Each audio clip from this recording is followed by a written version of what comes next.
Gotta find my stream on YouTube, like always.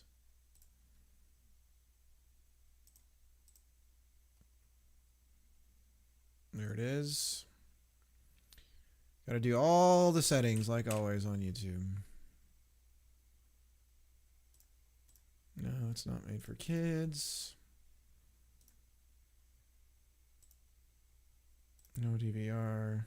Let's just keep the DVR. Maybe that's why people aren't watching me on YouTube. I don't know. I can... And we'll add this to my live stream playlist. So I'm getting a little early start today. I got a lot of catching up to do. I didn't get to code at all yesterday, which was kind of a bummer. But it happens. I clearly don't understand how Twitch works because I'm getting follows when I'm not streaming. So I guess welcome, new people. I seem to be missing you when I'm actually live streaming, but if you're watching, that's great. Yeah. I guess I should put the Discord link in my I can speak right now. I had a bad day yesterday, I'll be honest with you, and I just couldn't bring myself to code yesterday. So we all know how that goes. Sometimes that happens.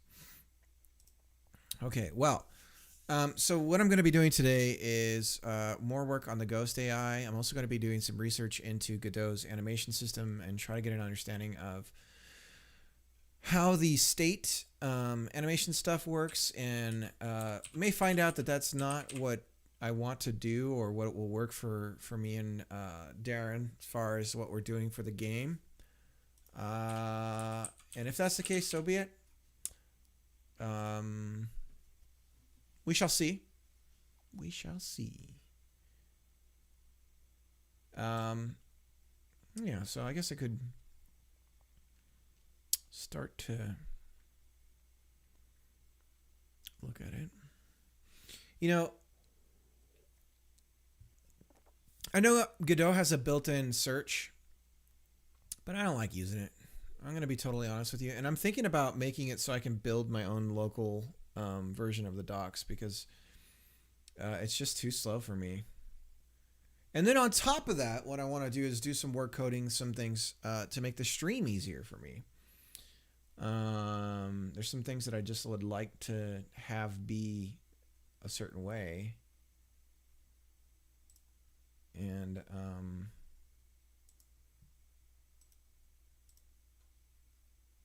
here you go, view on GitHub. Downloads are extremely outdated. Very strange. Very, very odd. Godot docs.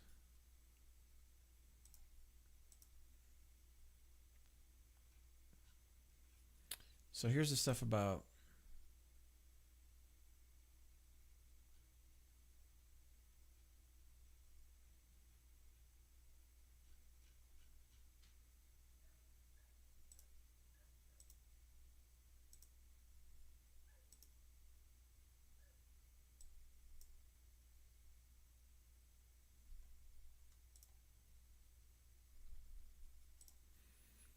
okay, we'll download the docs to the desktop. And I know, I'm not programming just yet. I know. But this is something that irks me. Okay, well, this is going to take an unknown amount of time.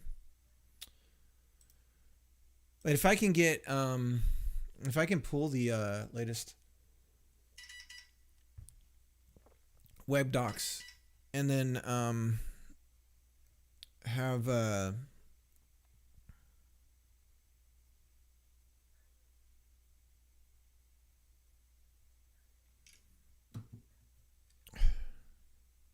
gotta mute. I gotta temporarily mute. My buddies are talking and they're gonna be talking forever if I don't. How do I mute? Can I mute for a specific time? Mute. Press and hold. No, just for now. Okay. All right, so it's downloaded. And I just want to see what this looks like.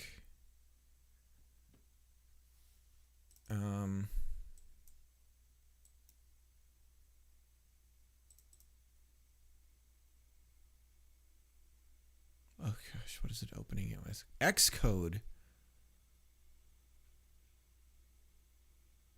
Adding new pages, blah, blah, blah. Building with Sphinx. To build the HTML website or any other supported by Sphinx, you need to install Sphinx.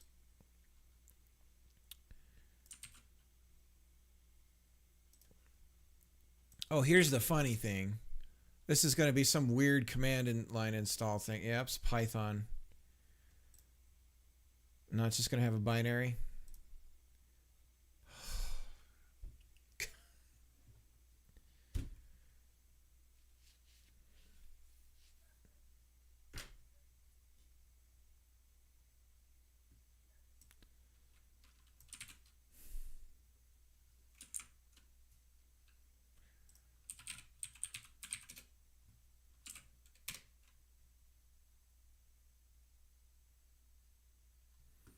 Now I get to watch that error out, and then I have to investigate that error, because apparently if things are open source, this is one thing I like about Godot, is this, they have a binary built.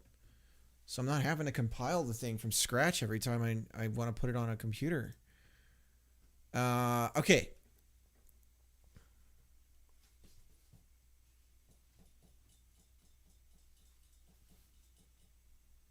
So let's play the game really quick. See what we got.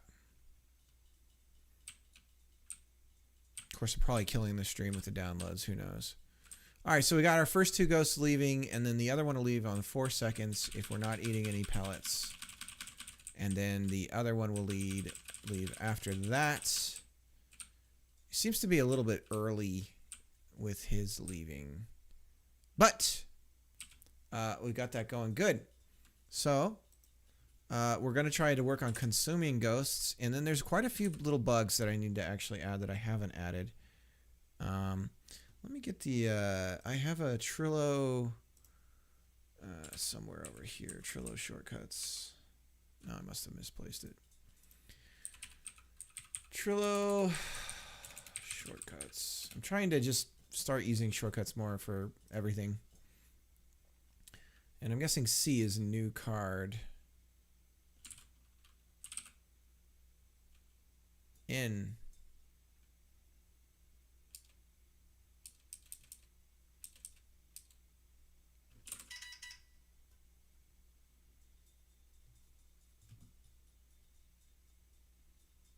Oh, yes. I'm getting a reminder not to forget to pull.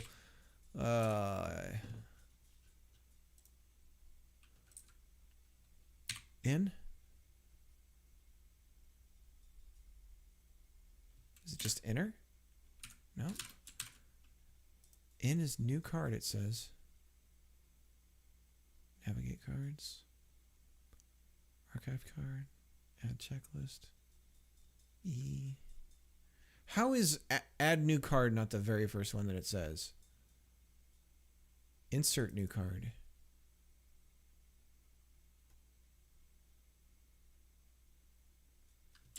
I am hitting in. There we go. Work out ghost state reset on player death. And this is, how do I do L? L. Okay, so we're going to do that first before consuming ghosts, because I'm going to be dying when I try to do this. And so it'd be nice to have the board reset. And let's pull before I forget. Cool. Didn't step on any toes there. It's imported in Godot, that's great. Now let's just run it again. See if there's any visual. Whoa! What? Oh my gosh, that's awesome. How did he do that?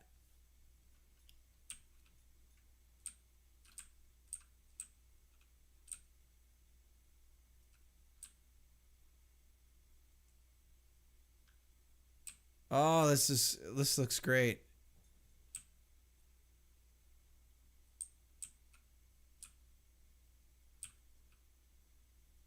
Wow, the pellets glowing looks so good. Oh, I croaked. Wow. Wow.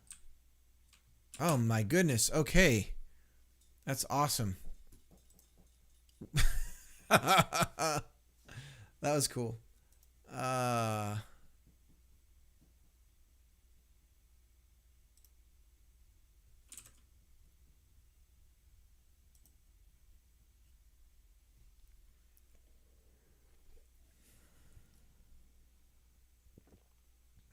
Oh, I'm sorry for drinking in your guys' ears. That's not very polite. Sorry.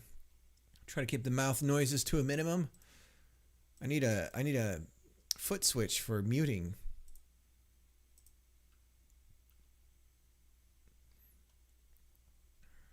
I always assign the mute key to like shift or something, and then every time I'm capitalizing, I'm talking. Okay, well we'll come back to. I'm made slow progress towards what I want to do as far as having it so that I can have the docs locally. But that's something I'm going to work towards. So I'm going to get Sphinx installed and get the template that they're using installed and get it built so that I'm looking at a local copy, just so that my searching of the Godot docs is much faster. And then maybe, you know what, maybe I'll put that somewhere for people to be able to download so that they can have a local reference, because it just builds automatically, because that's just, I don't know. I prefer the local docs. I don't like using the built-in search. I don't know why. Mostly because I'm not coding in it.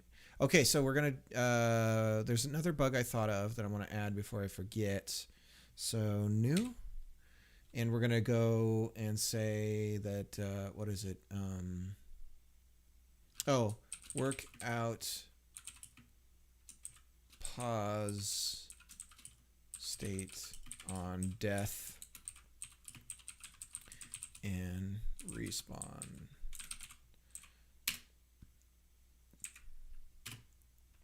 And I should be able to put my name on it, and we're going to label that. Is it L? Yes, we're going to label that programming. There we go. And how do you move things up and down in Trello? Did I already close the... I apparently closed the Trello shortcuts. Okay.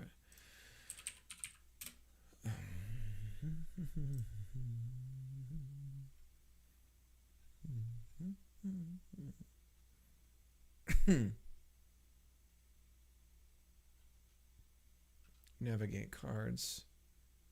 Pressing the arrow keys.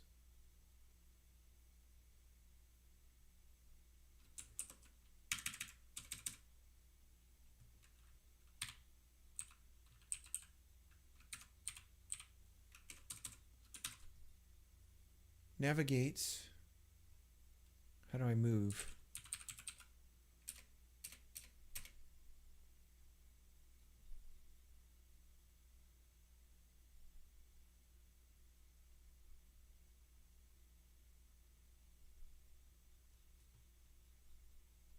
Move card. Command control. When hovering over a card, pressing X. Copy to your clipboard, pasting V.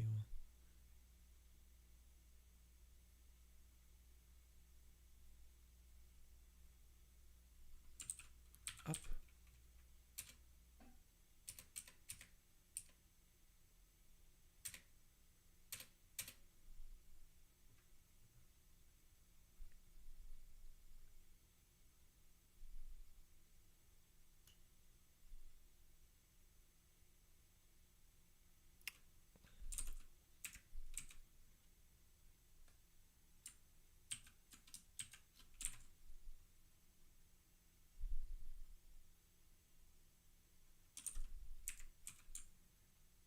X.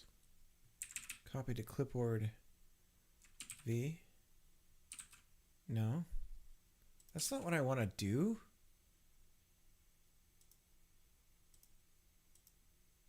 Wait. Is it shift? Is it? No. Is it? How do I? Whatever. I like using the keyboard, so I'm gonna keep learning those keyboard shortcuts. Okay. Anyways, I promise I'm working on stuff.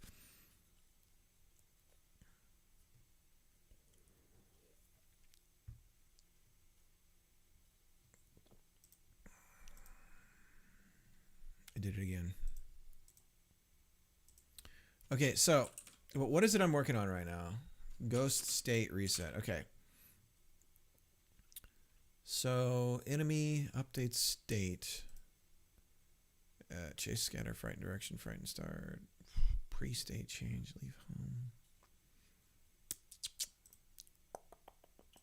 Is it on the object level? Okay, how's death being sent again? I think that's coming from the ghost side to the player. Player died. Start, set, back to start is what I'm calling it. I don't know if I like that. Maze objects. Maze objects. All right, I'm doing it for all of them. Back to start is here. Start state. And we're going to go to enemy. Do we have start state in here? We do not. So this is where we will determine. We'll put this with state logic. And you know what? Let's start moving this down with our state machine.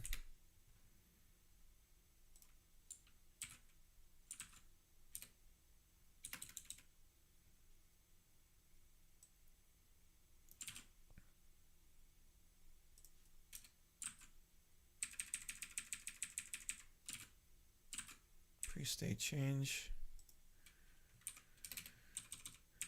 Come on. It's little things like that that I don't want to spend time learning to fix, but VS Code doing that weird indentation whenever I hit a return. If I do a shift enter, no. What if I did a control enter? Is it no? What if I did an alt enter? No. Shift alt enter. Whatever. Man, that's frustrating. It's little things like that. Hitting enter now takes way more key presses. Okay, so state stuff is happening down here now. And we're going to say function start state.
Okay, so I think I know one of the reasons why that bug exists. Um, we're going to want to reset the timer on death. So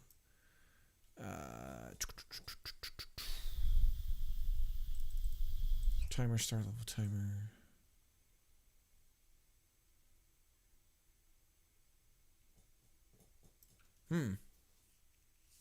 Okay. There's a few problems.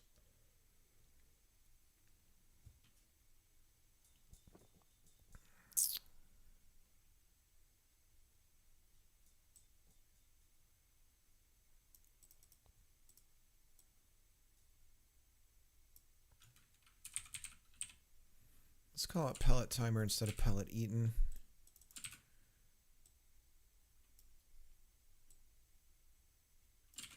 And we'll start after we run the animation, which would happen here.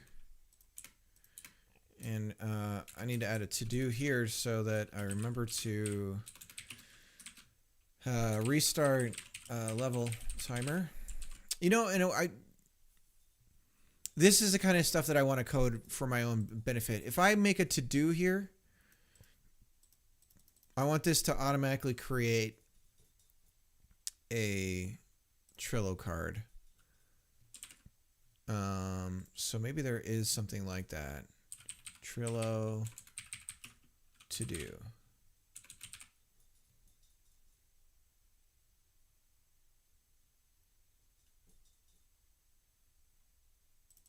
No. There's ways of doing it on the Mac. I can make an automator, some sort of shortcut thing.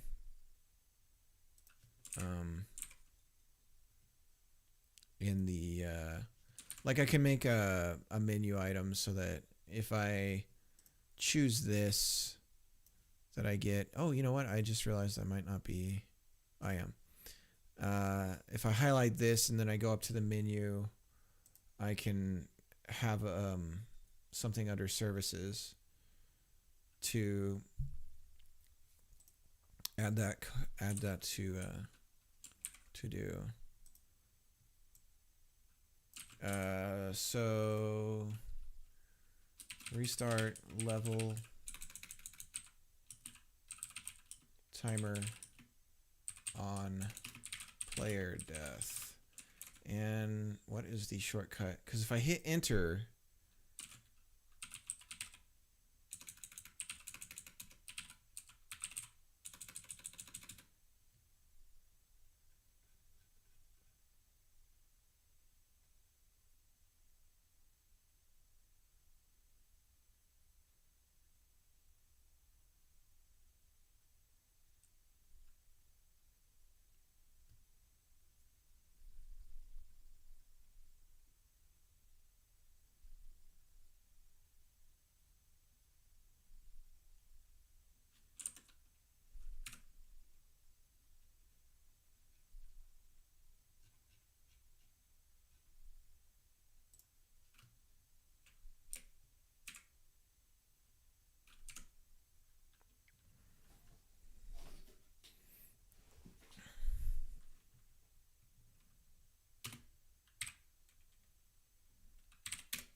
okay, so the pellet timer is now being reset.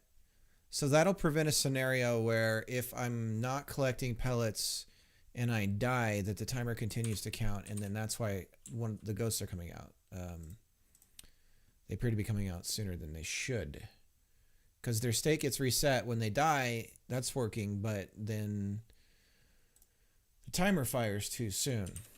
Okay, so that's that. Now we'll get...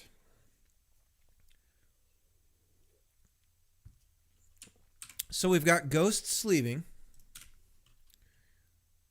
All right. There's the second ghost. There's the third. There's the fourth. The fourth seems to be too soon. I'll be honest with you. Gonna be a little honest with you. Let's figure out why that is. Or let's just check. We'll do a sanity check here. 1, 2, 3, 4. 1, 2. I know why. It's because the timer. It's right. It's just it takes them a second to leave the stage.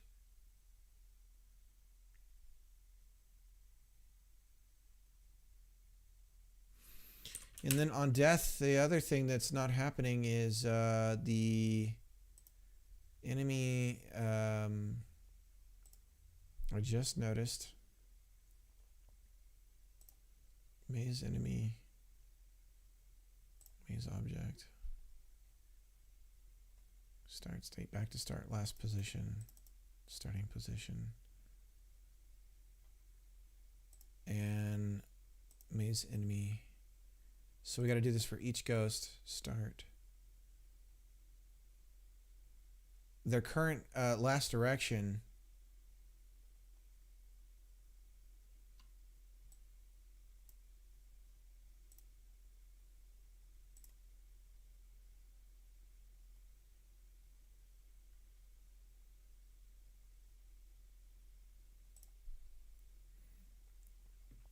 Back to start.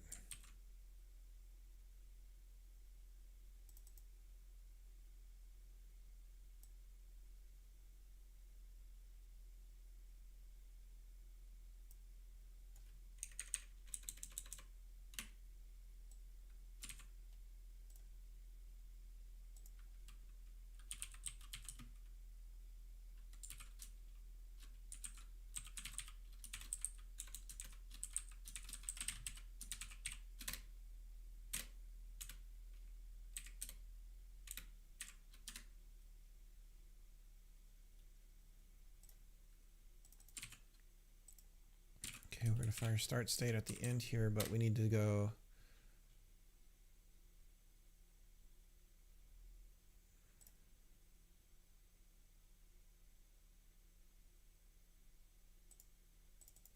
Last direction is null on our ghosts. So for instance, when they start, last direction is carried from the top. Is vec2.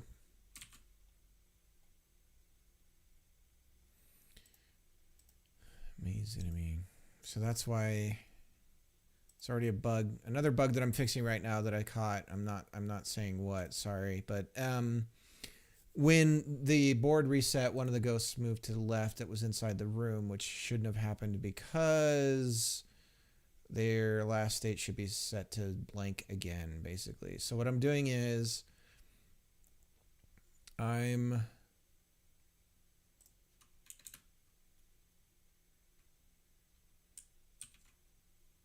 know what? I think it's redundant. If back to start is our, why would I do this if I already have a name, right? So let's work out what I don't like about that. Sorry. So what I'm doing now, on top of fixing that bug, is I'm realizing I don't like the name of a method call that I'm doing. So we're going to change the name of that here. It's called back to start.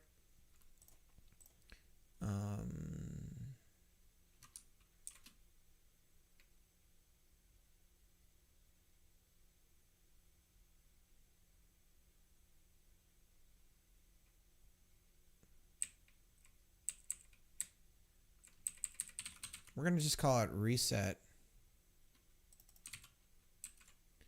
And we'll go to the maze object here. Change back to start to reset. We'll get rid of start state. And then we're going to go to each ghost and change start state to reset.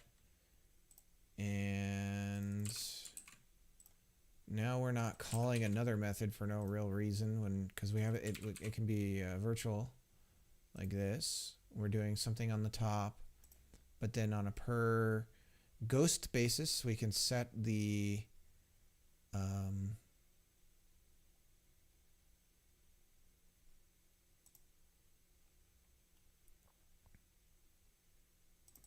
Oh, and the start state is being called right here at the top for each ghost. Reset. That's why I called it start state.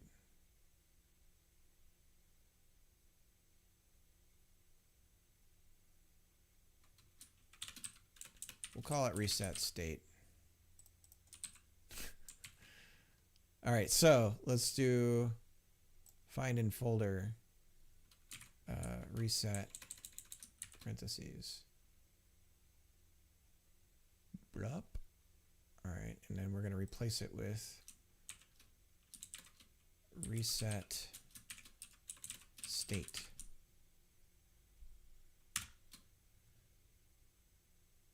Okay.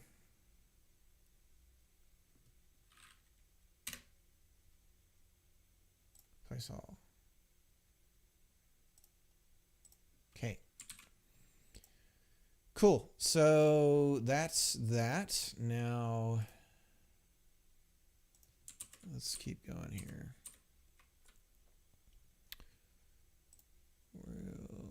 Let's just make sure that didn't break anything, right?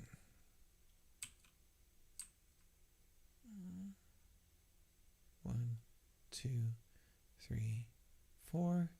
Okay, good.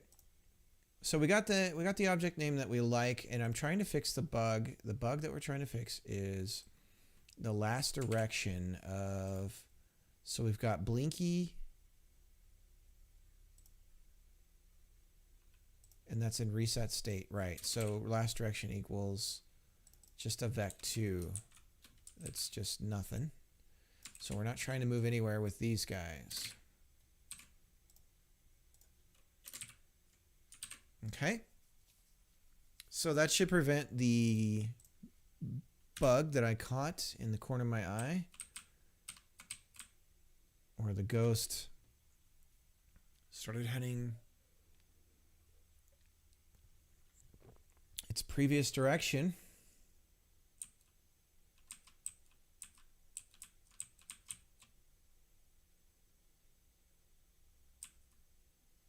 Still coming out right away. And he didn't reset.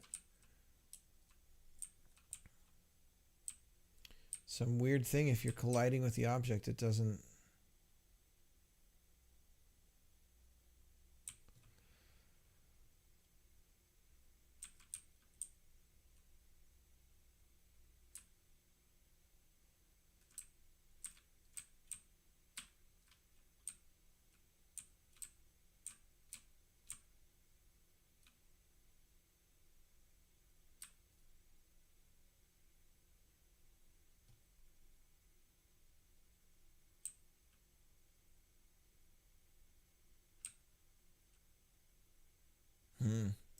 Seems strange that there's so many bugs with resetting the state.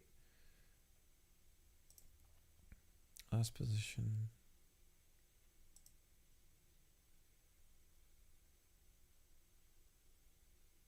Might have to do with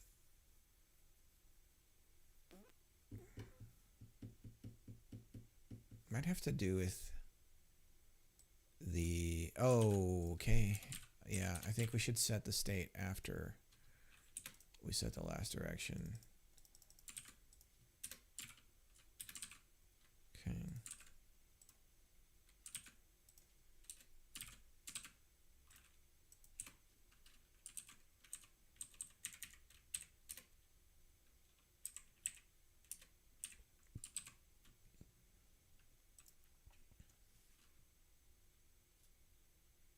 That might help. So all these little bugs that I'm kind of tackling real quick, I don't want them to sneak up on me.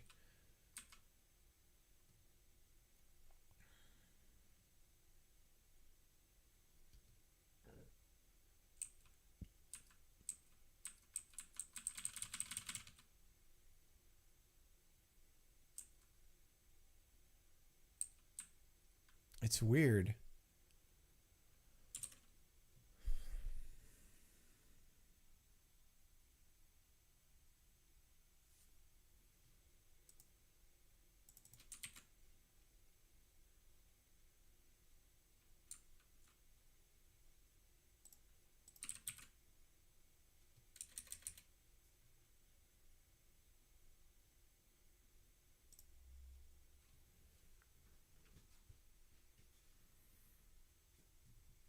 Hmm.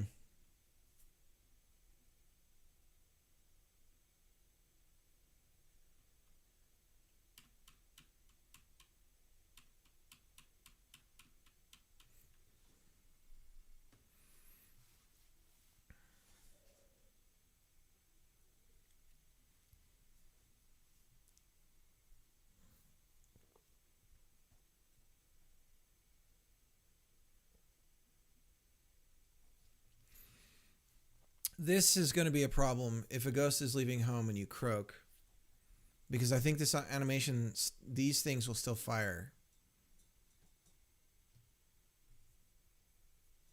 So leave home.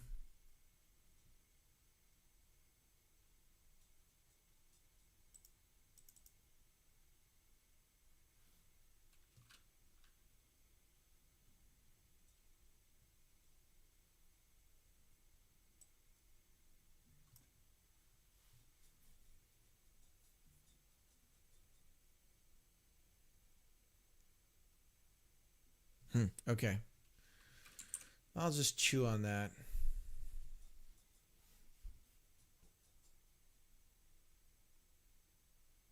Okay, well, I think I'm going to encounter why this is happening as I try to eliminate the ghosts. Like, what is going on there? Why are they just halting? So I think it has to do, I mean, obviously it has to do with my setting the last direction to nothing. That means the ghost stops moving. Last direction is null. Last position becomes the previous one. Why is that causing a problem?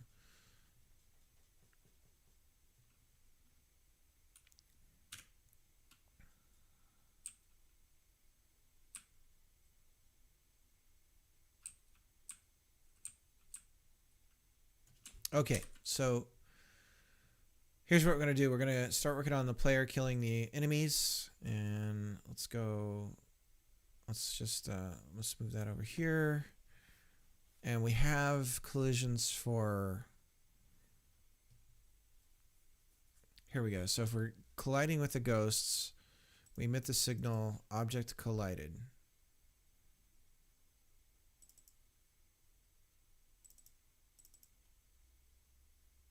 Colliding object, object collided. Self.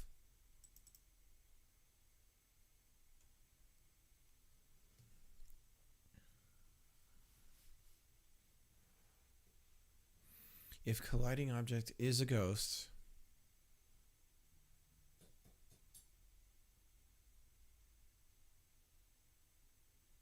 then we tell the ghost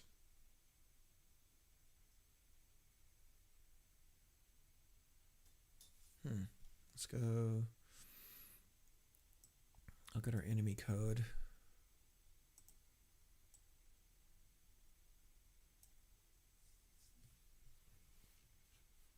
Collided with player, signal killed player,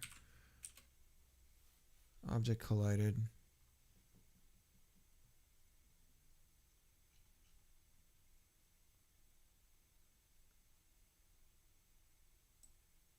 signal killed player,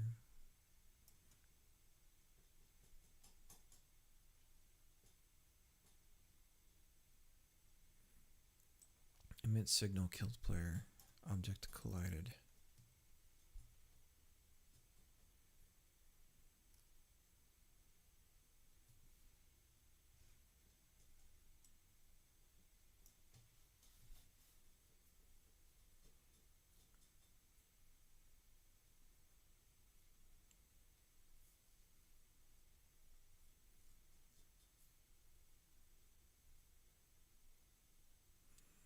Hey, just the best way to handle player death. I'm noticing, like, if I have a collision with the ghost to the player, I can handle that no problem. When the player hits the ghost, I need to have that contact be registered as a kill as well. The problem is that I need to check the ghost's state as well.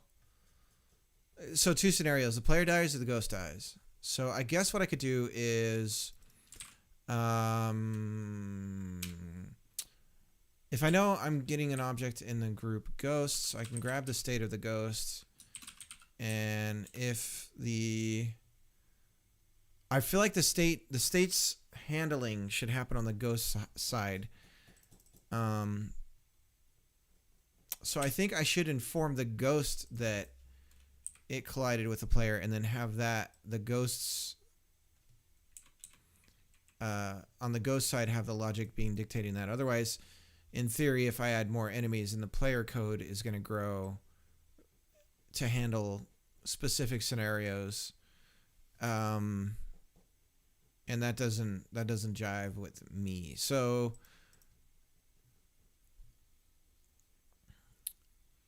yeah, that's what's going on. How you been?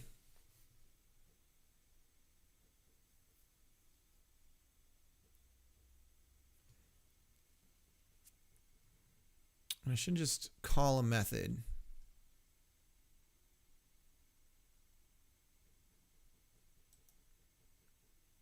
Should I have the ghost register for a signal from the player?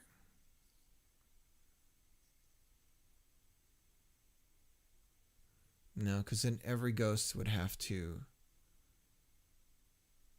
receive that signal and handle it. So I should send the signal straight to the ghost, and we'll call it signal player collided. And then we'll register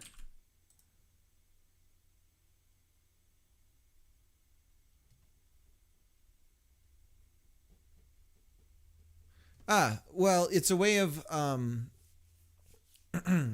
so if you have a structure of like a scene of objects, and you want to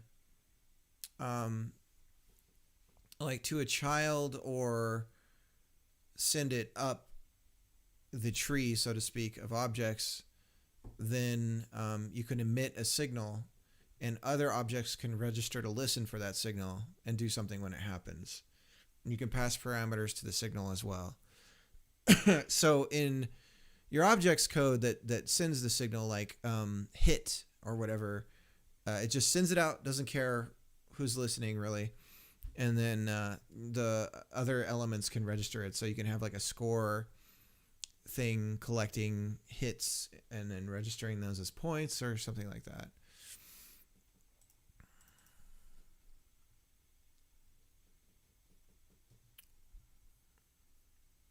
But let me show you what I got so far in the game. Let me run it real quick just so you can see the changes. Because you've been on here before, right, Lithium? At least.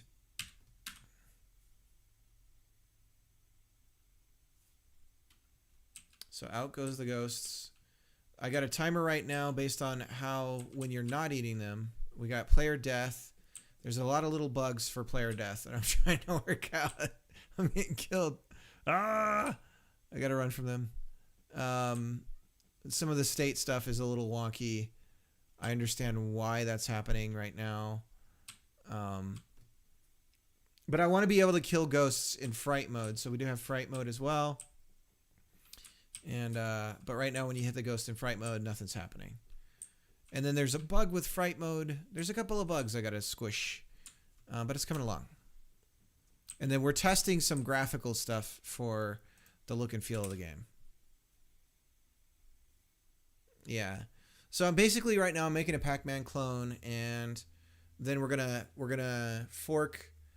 Once we have the working like prototype for a Pacman game, we're gonna fork it, and then start doing our own version of start making it unique and adding some cool stuff to it and changing the gameplay mechanics and stuff like that, and making an action maze game, I guess you could call it, but just starting to add our own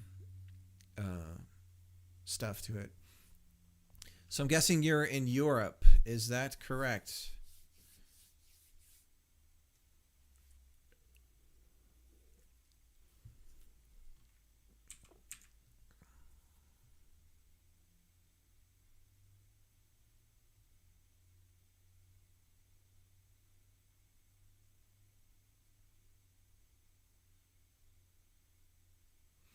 I'm in the U.S. I'm in Idaho right now. I was in California for my whole life, and then moved north. So I've been to Italy before. Uh, I, I used to know some conversational Italian, but I haven't practiced in so long. Um, for my honeymoon, I went there with my wife. We went to Rome for a while, for a couple days, 3 days in Rome, and then we stayed in Florence the longest, like a week and a half there, and then it was like 2 days or 3 days in Venice. Um, Florencia. We saw the Duomo. We climbed the Duomo, and we went to just all over the place. We were just going all over the place. It was a lot of fun. I got really sick when I was in Florence, but it was like a 24-hour bug, and I just slept it off. But I love Italy. If I could pick another country to live in, that would be it, for sure. Yeah, I'd probably live in a more country area. I'm not big on cities, so I'd want to be close to one, but not live in one. Rome by far, I would definitely not, I wouldn't live in Rome. No thanks. Um, yeah, we walked everywhere in Rome. Yeah, we walked to the Vatican from, I don't know, man. We were walking like crazy. I was younger, so healthier. Um, yeah, I saw all the Pantheon and the Colosseum and all that stuff. All the touristy spots, really. Um, Let me ask you a question about Italy. So this was something we were doing, and we didn't know if we were not supposed to. We were tipping, and we weren't sure if that was just something you didn't do there or not, but we would leave money after meals. Is that insulting, or is that something that you do or you don't even do when you're there? Because we just never knew.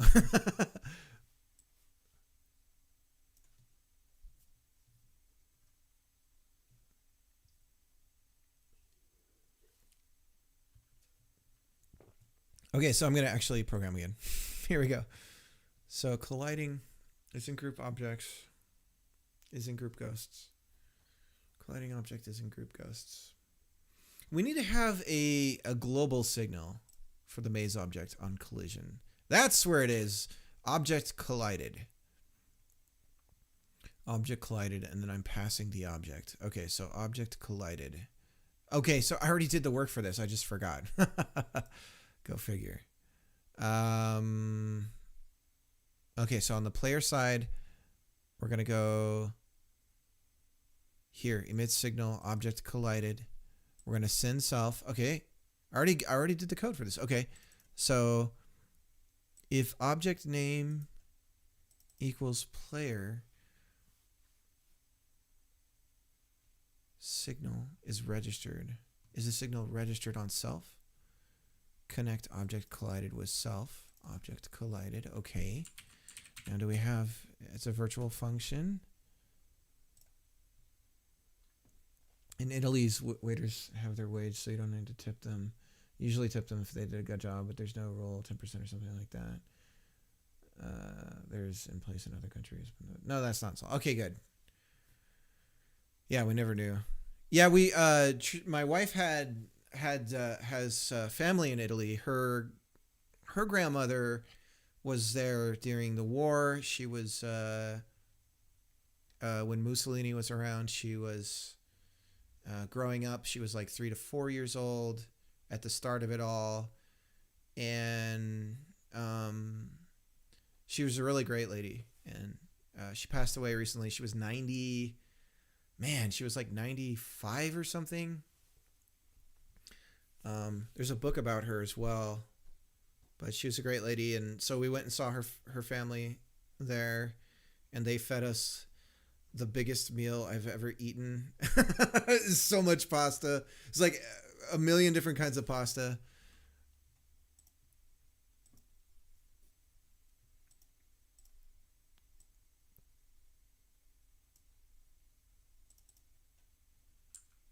Okay, so let's see if this is hitting the way that I'm expecting it to. We're going to go here and make a breakpoint on the player. So let me ask you, so are you doing game dev? Is that something you're interested in? Is that why you're on the stream?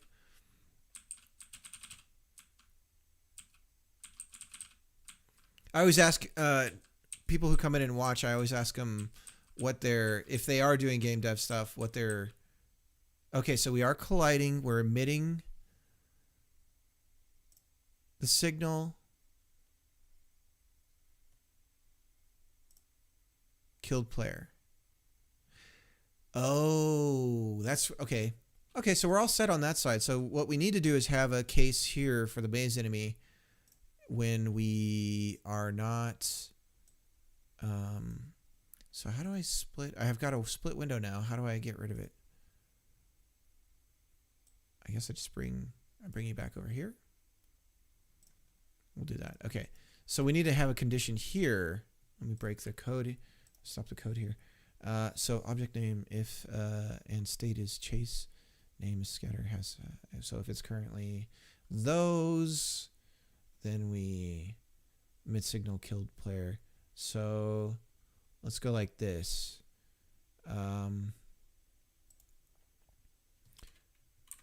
Yes, I'm trying to do something in Unity. The thing is that it's hard to work on it only in my spare time. I work as a software developer. Oh, cool. Yeah, I wouldn't call myself a software developer. I did web dev for a really long time, and then I picked up Game Maker like 3 years ago, and there was things I liked about it, things I didn't like about it, and so then I came across Godot and really liked the community, and so I stuck with it. And so I'm working with a friend making this. Unity is the compile times. What are the compile times like on Unity? One thing about Godot is let me show you how fast Godot opens. Let me just show you that, because I guess the other engines are slow at opening. So I'm just gonna open it up fresh right now. Whoops, there it is. There we go. We're open. Let's open a project, and there's the project. And then if you want to run the project right now, I can just hit the run button up here. And we got a fresh version of the project going. Of course, I got some things running in the background right now. It is killing. There we go. Let me see. What is going on with the CPU right now? Of course, I say all that, and then my CPU's choking. It's Godot. Oh, my goodness. It's running hot right now. Why for? Let's see. Retry. All right, we're connected back into it. But it's funny, I actually prefer to work in VS Code instead of directly in Godot, because I like having multiple. The thing about Godot is you're restricted to its editor when you're editing code, but you can use something like VS Code, but you've got to do a little bit of configuring to get that going. What's curious what you're finding hard about it? All right, yeah, have a good one. See ya. I talk people's ears off. I'm lonely. Have a good one.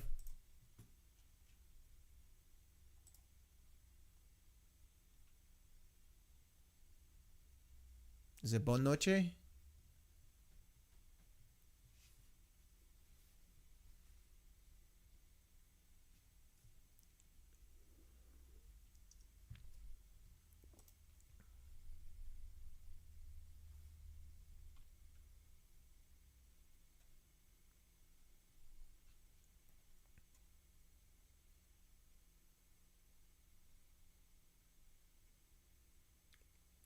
What was I doing step by step?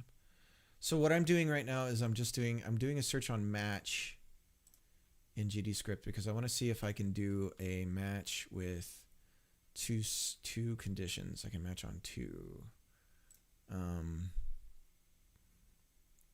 Switch match patterns, plural.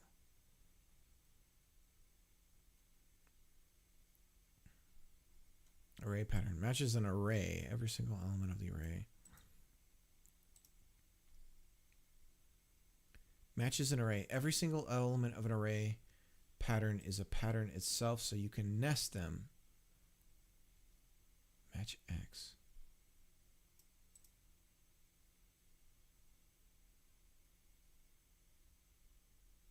The same the length of the array is tested first. It has to be the same size as the pattern, otherwise the pattern doesn't match. But I can't do it the other way around. Dictionary pattern. Multiple patterns. It can also be useful to specify multiple patterns separated by a comma. These patterns aren't allowed to have any bindings in them. Here we go. Perfect. Oh, I already have the... I already did it. So if it's name or...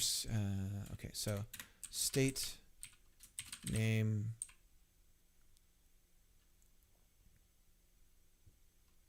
State name... Fright. Frightened.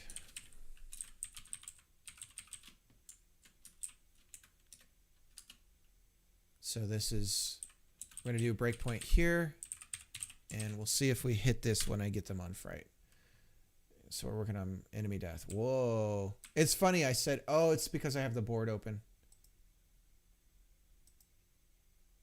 There we go. It's just the graphics are too hot.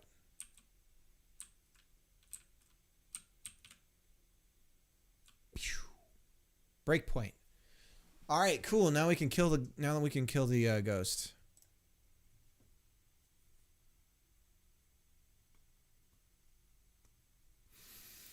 All right, so let's check.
Go home.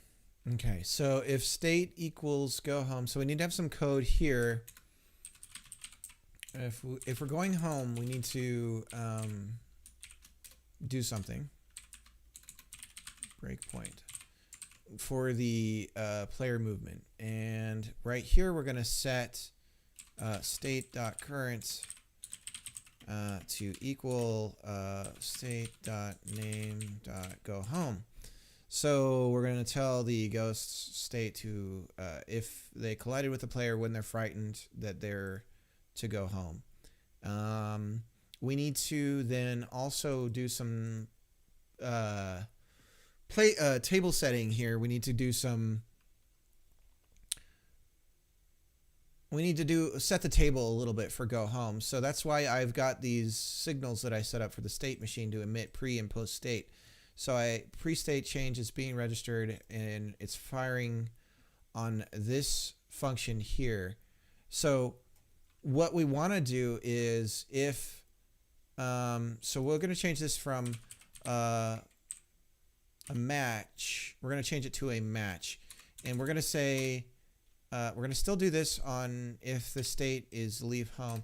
But if the state is go home, then we need to do a few things here. We need to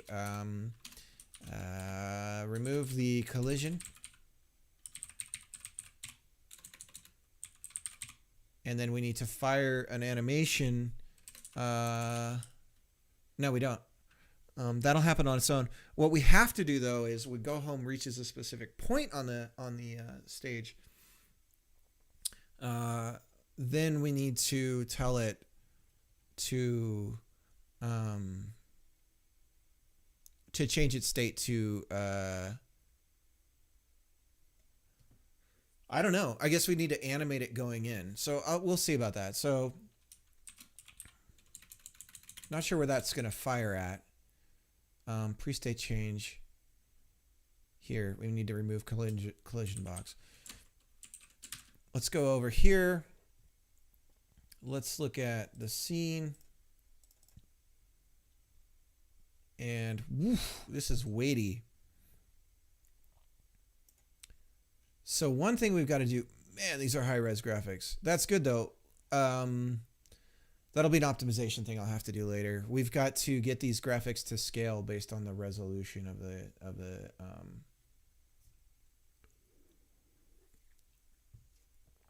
the screen. So, but that's fine. That's future Matt's problem. We're going to, yes, we need to look at what it's called. Kinematic 2D body collision. So we're doing for the collision shape 2D. Disable? Is it that easy? Kinematic collision shape 2D. Disable. So we're gonna go to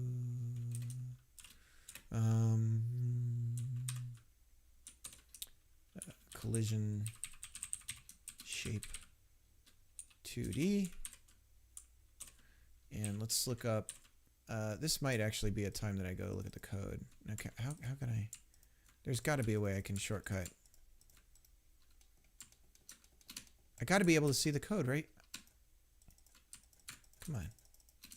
Can I look up? Open documentation. Boolean default. Disable, set disable value. Yeah, we'll use the setter. Why not? Don't save. Set disable true. Okay.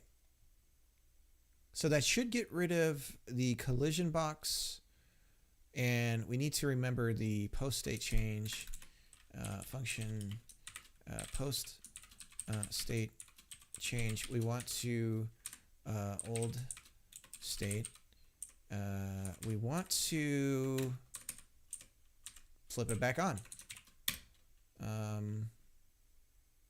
No, it won't be post state change. This will have to happen after they get home.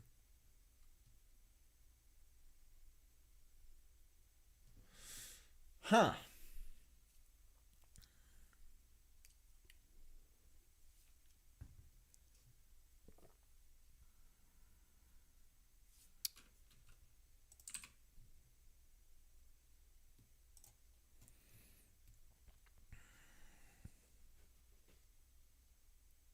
So, and then we have a breakpoint on go home. So what should happen now is the collision box should be removed. Go home's going to fire.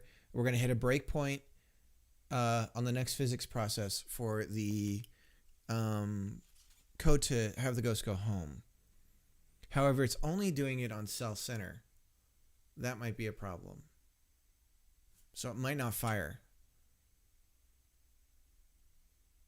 Because it's only deciding where to go when it reaches a center point of a cell. So if I eat a ghost, it needs to immediately pick a direction.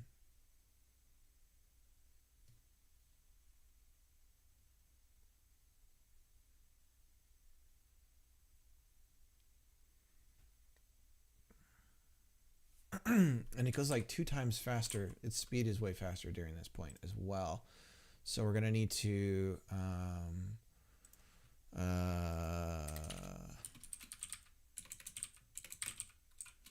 update ghost speed. It needs to go back home faster. There's also an animation change that probably needs to happen. Man, I have a lot of changes I need to commit. Okay, so well, let's just see what happens. I'm pretty sure it's not going to fire. Oops, forgot the colon. Pre-state change. Okay. So we'll just make sure that we're still leaving the ghost should be leaving still. Okay, it looks like that's working. Okay, so they're still leaving. And I'll get a couple more pellets over here, waiting for them. And we're going to consume. Breakpoint. It did hit.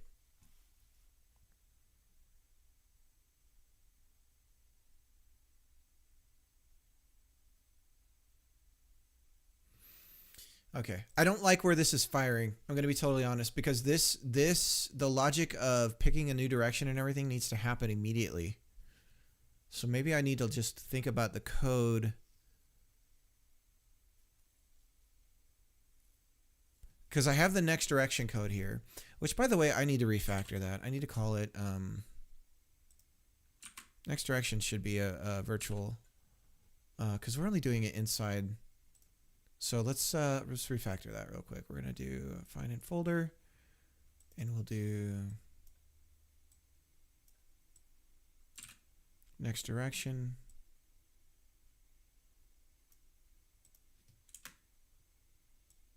And we're going to call it next direction underscore.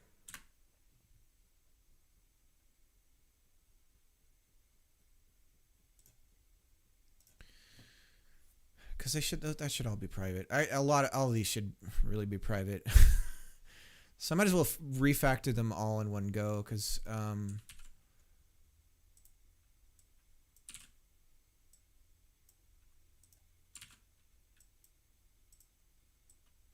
so we'll do that real quick. Okay.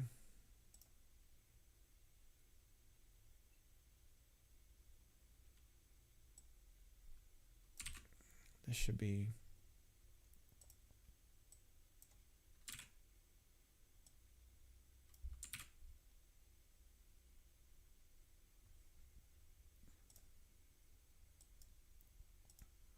okay. I am just refactoring.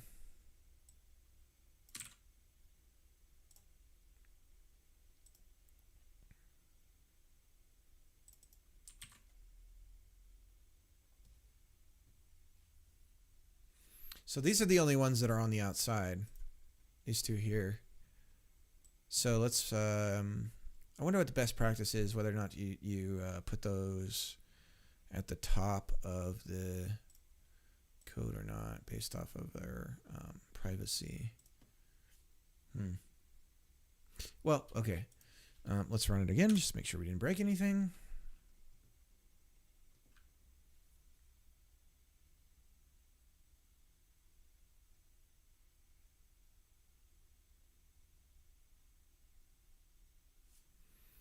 Here they come.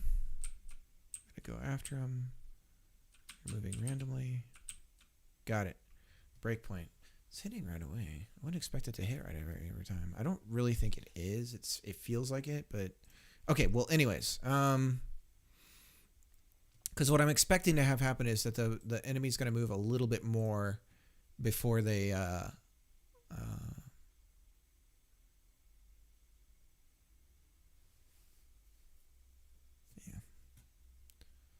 They're going to move just a tiny bit before they hit cell center again to check what new direction they should head in. So I need to have this happen before all that. It's almost as if it needs to happen immediately.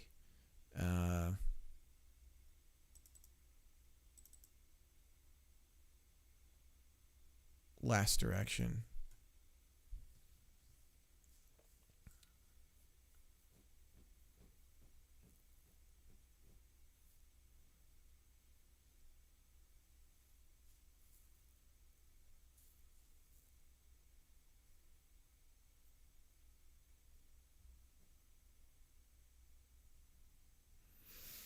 I guess I could do the if statement here. I could go if cell center or state current equals go home. And then that would guarantee that it would fire right off the bat. So yeah, so next direction is what we're going to use. So we're going to set next direction. And I suppose I could have this be a return and have this be inside a function. And so I'm just setting next direction and it comes out of a return value. That might be a way to do it later on. Possible directions, scatter cell. Scatter cell is going to be, you know what? I'll let them keep going whatever way they're going, because it's gonna, we'll see. All right, so scatter cell is where they're going to want to return to. I think we're going to need to have a global, not a global, but maybe the same thing again. See, I have the scatter cell here where I can tell them where on the stage to move to when they are in scatter mode. But I want them to move directly where Blinky is at his starting position, which is 120 over 100. So I want them to get right here, and then when they get right there, I'll fire a scripted animated sequence of events using tweening. That's basically the reverse of going home or coming out of home. They'll do the exact same steps but backwards to head back to their starting cell. So I suppose what I'll do is we'll call this scatter cell go home var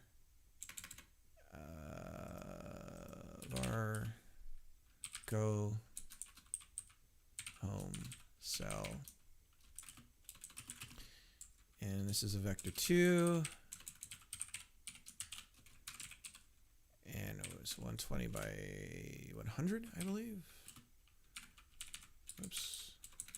Come on, Matt. There we go. Yeah. Okay.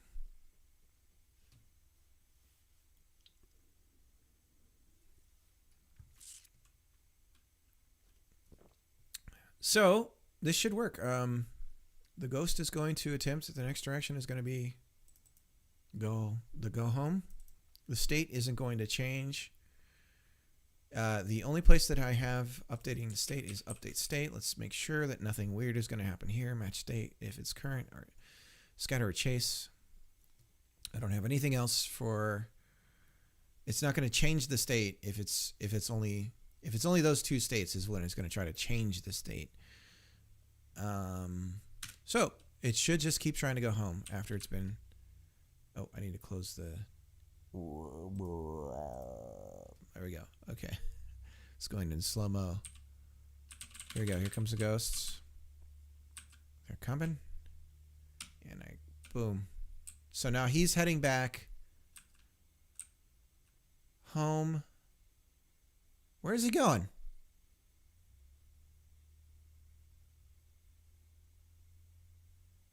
Something's overriding it. What is the state of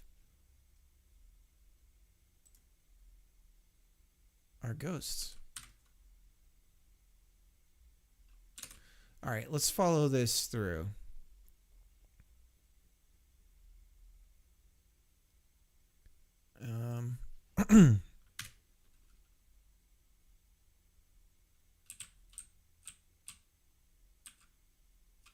So we'll have a breakpoint on object collided, frightened.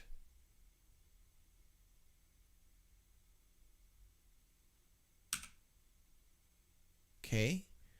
State name changes to go home. We're going to have a breakpoint here for go home. Set state, pre-state change happens. Go home, we disable collision.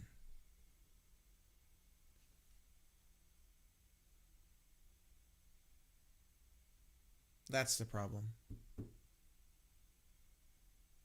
Is it?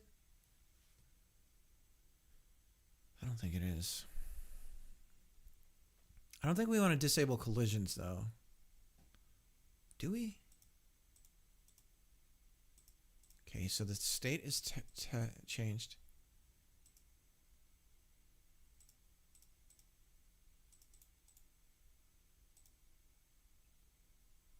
Okay, so then we're going to hit another breakpoint because we're going our next direction. Oh, scatter cell. Oh, that's why. We want to go home cell. Hey. Whoops, that was embarrassing. All right, let's try again.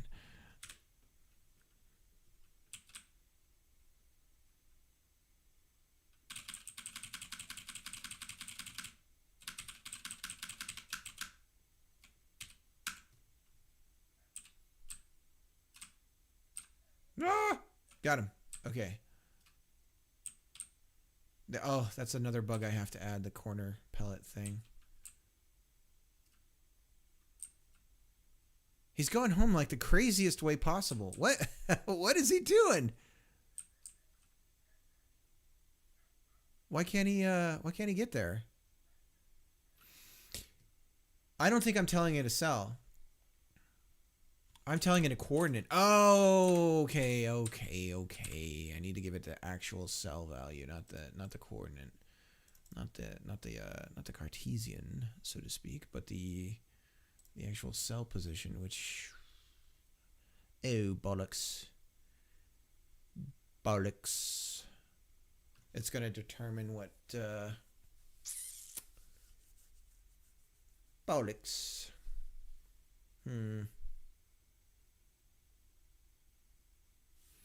I have to pick one. Left or right. 14, 12. So we'll do 14, 12. Okay. Let's try again. Should make its way up there. Got that scene in the background. It's chewing up the processor. Okay. There we go. Here he comes. Okay, I got him. And we definitely need some tactile feedback to some sort of animated thing going on. So he's going home, right? He is. Okay, so he's going home. Now, let's try again, and I want to make sure that I can't hit him.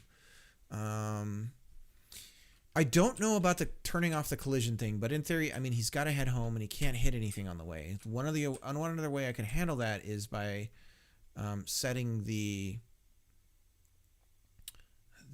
mask for the collision to be something else. Okay, so I got him. I got another ghost. They should all be heading home. All right, cool. So they go up to where they need to be going, and now they're just going to loop around because they.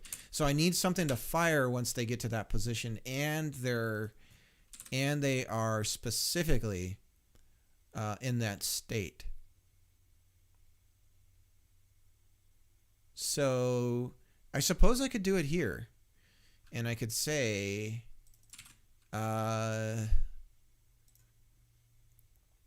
if the current cell, if they're at cell center, and the current cell is,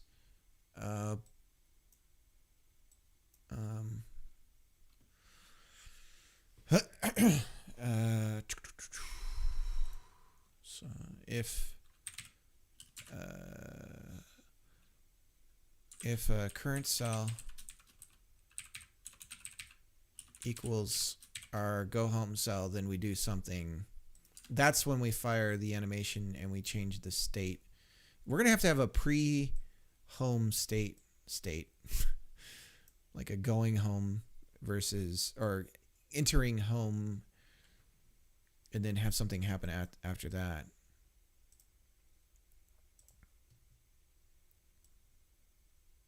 Go home. If current cell equals home cell, then we do something. else we do this. Next direction. I don't like that.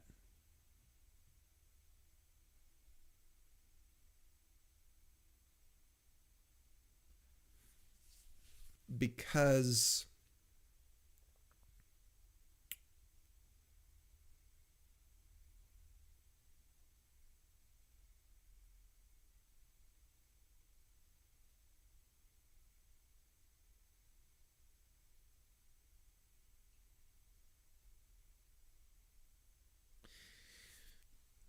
if I rethink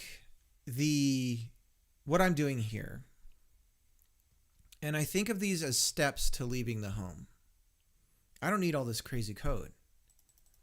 Because I can basically say, you're leaving home, you're going to the middle, you're going to the top, and now you're out of home. And then we change the state to whatever the next state is that we want. This will prevent the bug that I'm thinking will happen if we happen to die when a ghost is leaving home, because this lerping and all this stuff for the leaving the home is going to be happening because I'm treating it like an animation. So if I don't do that, and instead I have steps to leaving home in states,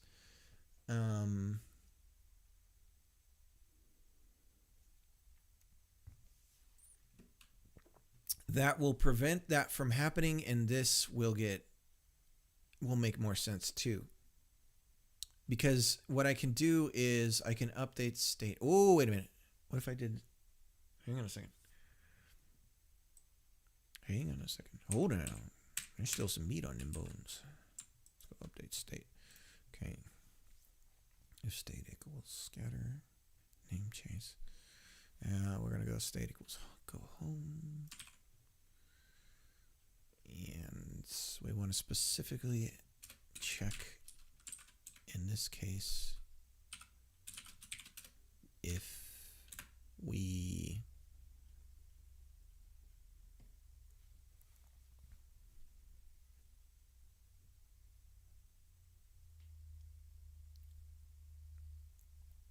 going home,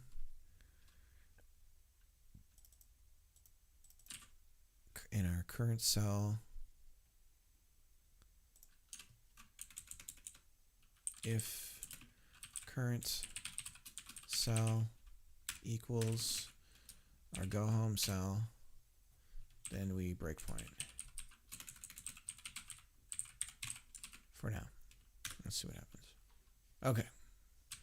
So what I'm trying to do is have this happen on the update state step, because I need it to happen before we run cell center, because I need to change the state to move to another position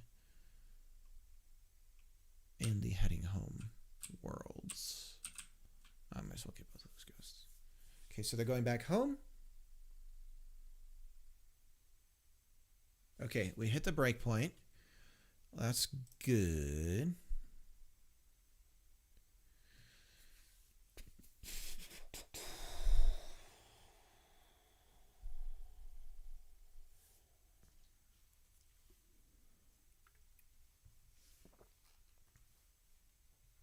That's good. I'm making a lot of progress, but nothing's happening. A lot of the code is exploding in scale. That's okay, I suppose. You know what? I think the way that I'm going to do it, I don't know what the best practices is, but I am going to go back. Let's go back to our object here, and we've got these non-private functions that we're just going to plop up there like shoe. Put them above all the private virtual stuff, because they're the public ones.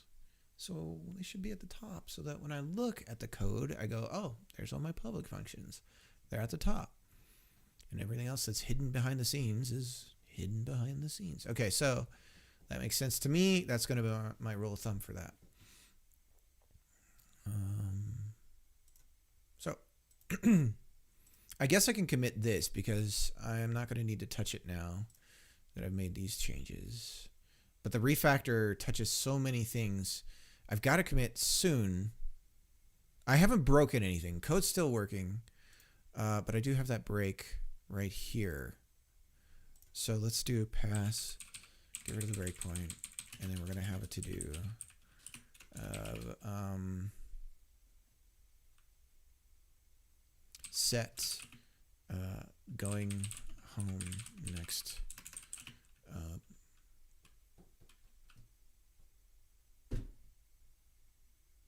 location, next state. Okay, so man, I refactored a lot here. Okay, so nothing specifically about this. I didn't do anything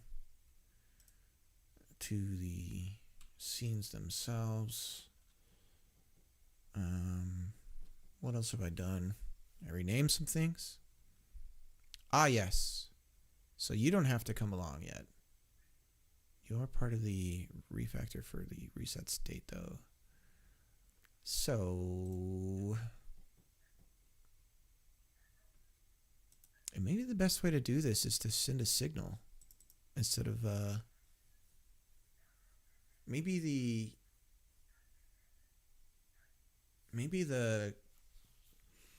object should register to the game board to listen for a state change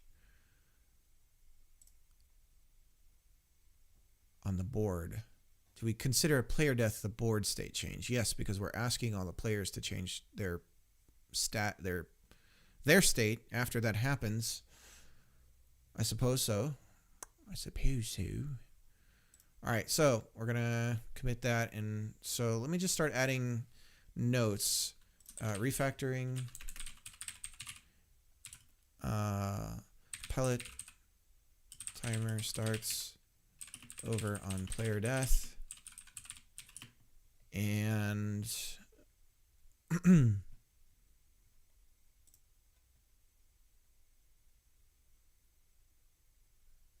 I don't think we need player collided. I didn't end up using this. Yeah, because I never emit. So we're getting rid of that because we already have the one on use object. Everything else is looking good still. The code's getting bigger, but it's still not spaghetti, and it's not illegible. You can still follow it. Okay, so that's the most. Center, move, collide, collision. Okay.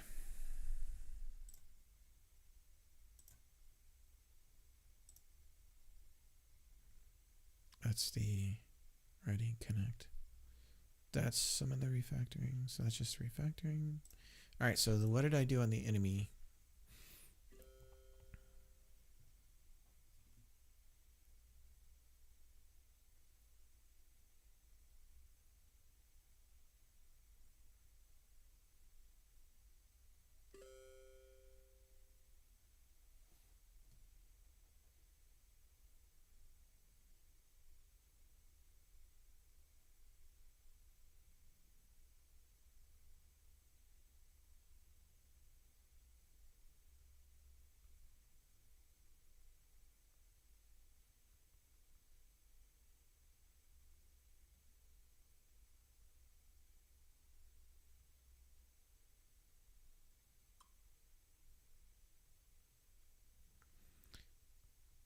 Sorry, my wife is looking at getting me razors, and they are expensive. Maybe I should get one of those subscription services. Okay, so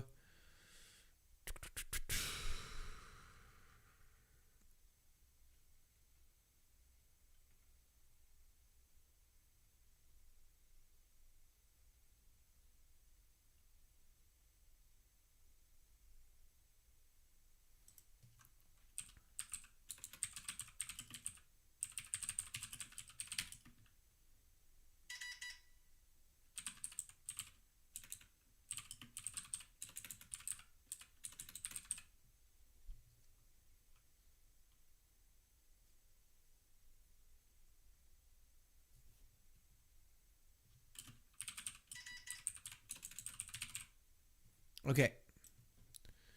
There's all that. Oh no. Oh no. Let me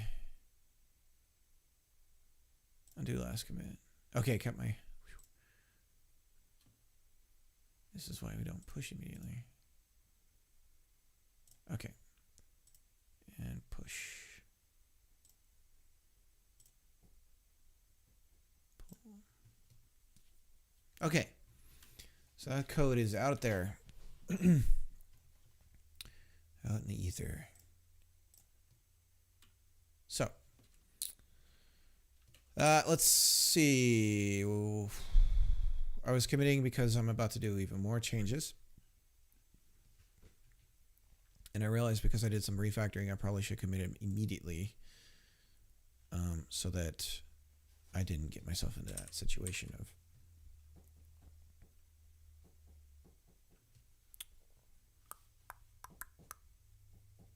this is weird. I don't like this. If I'm connecting a bunch of states here, signals, I'm going to set the speed first. Why is that in between all that? All right. Okay. So here's what I'm thinking. I'm going to rewrite. I'm going to rewrite this whole leave home thing. There's 2 steps to leaving home.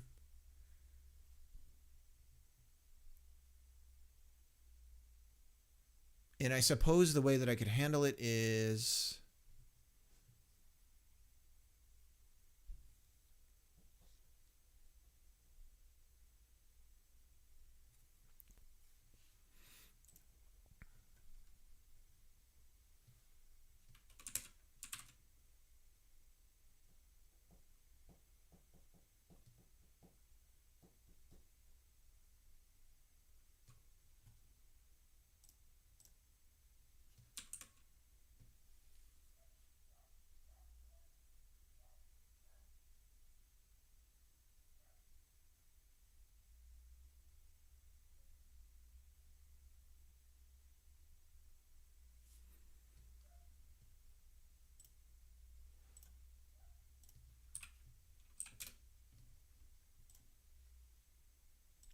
bad habits. What am I doing?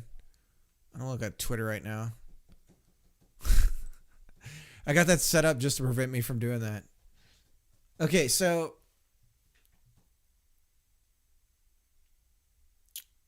stay home, leave home. So leave home is the first step.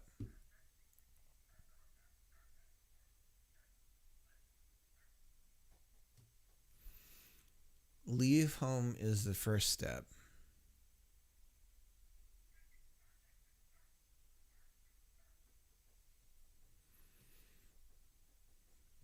Go home is the state to get you to that cell at the top.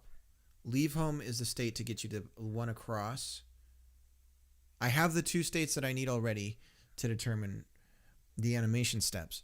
The names don't make sense if I'm going to use them in that way, though. Go home and leave home are not quite the right names. We can always assume. Oh, boy. I might need another state machine to run the process of going home, because I need to have those states fire.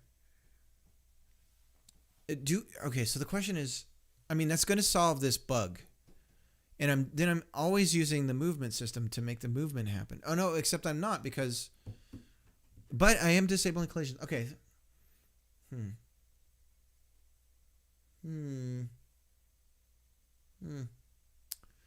See, what I'm thinking now is go home, leave home.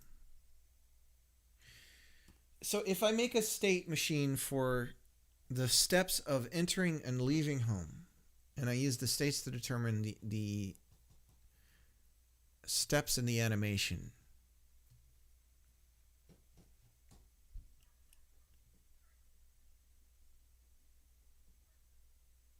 not steps in the animation, but steps, the cells to move to. Now that won't work because my whole movement system is based off of the center of a cell, and the home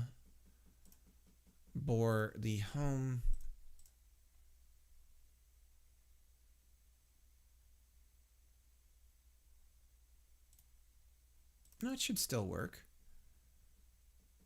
It should still work.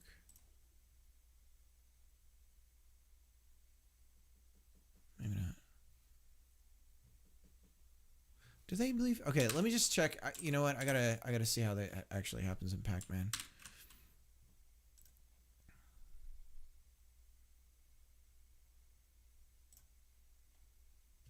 And I've got to kill. How's the stream looking? I got a few drop frames. That's totally acceptable. YouTube.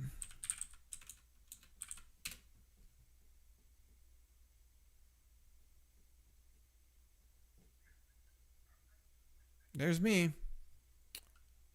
What's this? Somebody's doing something. All right, Pacman, Miss Pacman Arcade playthrough.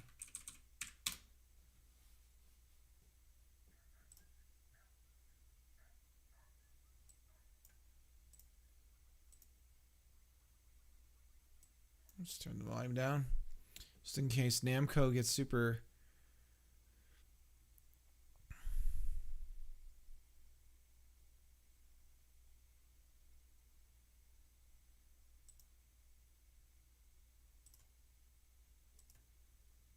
I mean, that's right on center. So they do try to leave the center point. Well, that ain't gonna work for my grand plan. Because,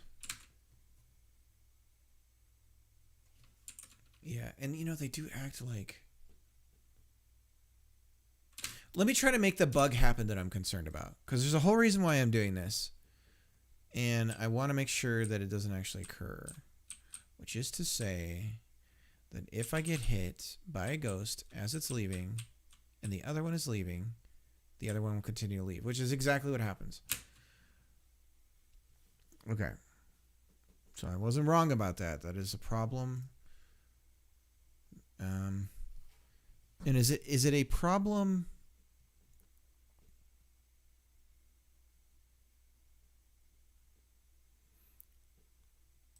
Interpolate, start, leave home. This is a pre-state change. Last direction, state current. That changes the. Yeah, I gotta fix that. Okay.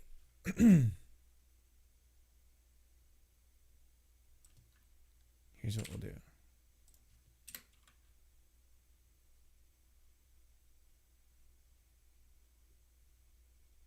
If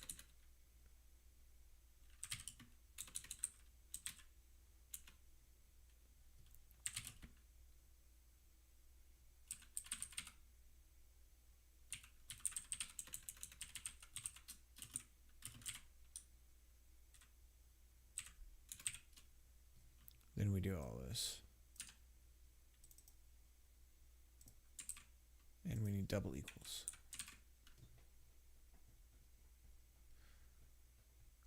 That should fix the bug. And maybe I should just leave it at that.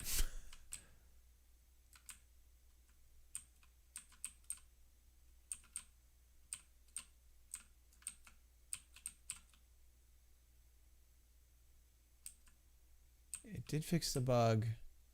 But did he move? Really need to be able to rewind this stuff. It looks like he did.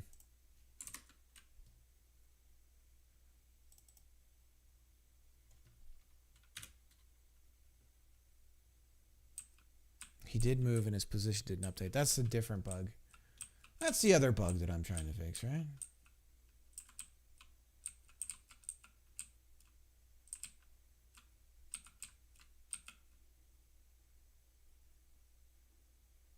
Okay, her state does change.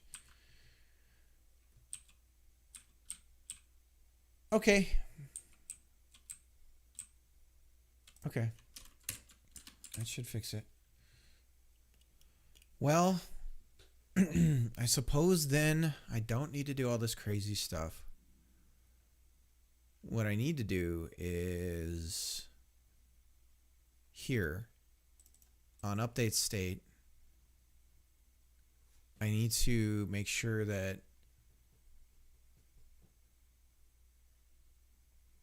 right here, so I check this condition. If the current cell equals the home cell and we are at go home, then we do our version of enter home, which is the same as leave home.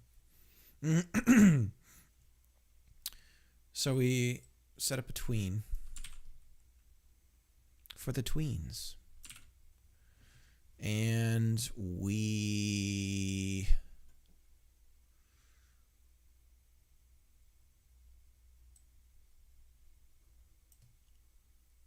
should call, okay, so we can call this, so the value is being passed.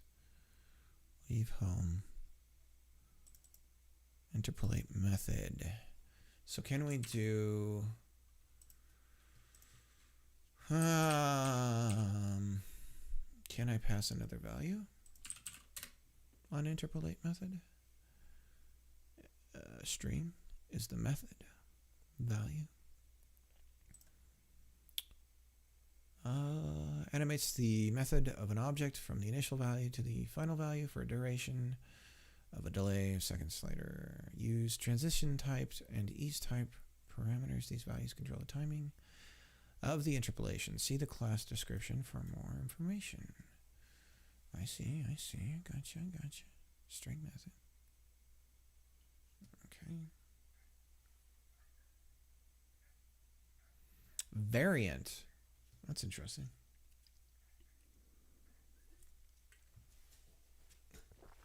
Okay.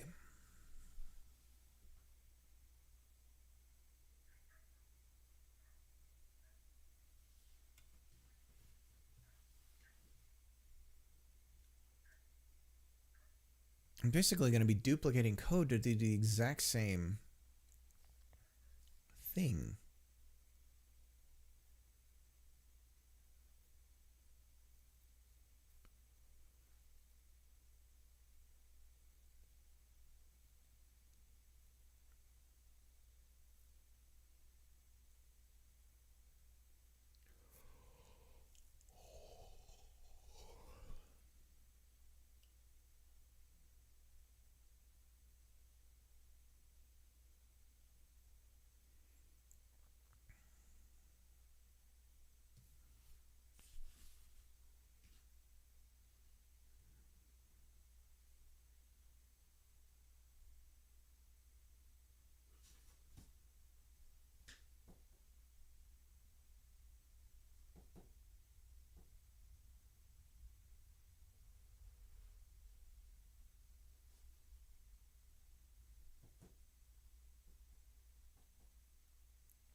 Okay, so we'll set a variable called leave home. We're going to make it an array, and we're going to set it to have our vector coordinates that we're going to fire in order here,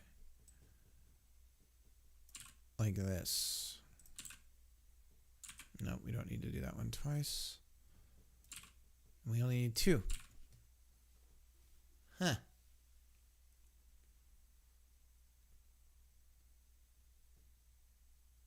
Okay. And then we'll do, can I just flip the array?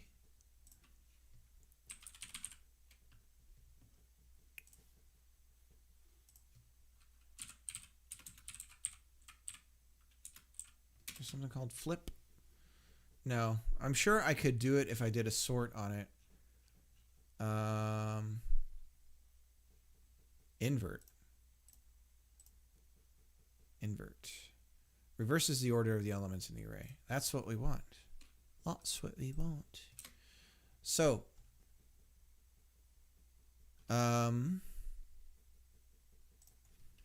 this logic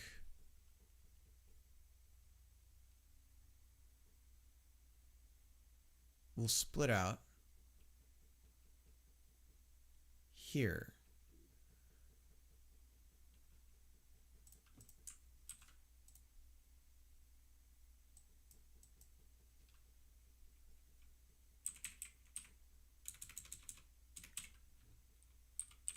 We'll call these home steps. And we will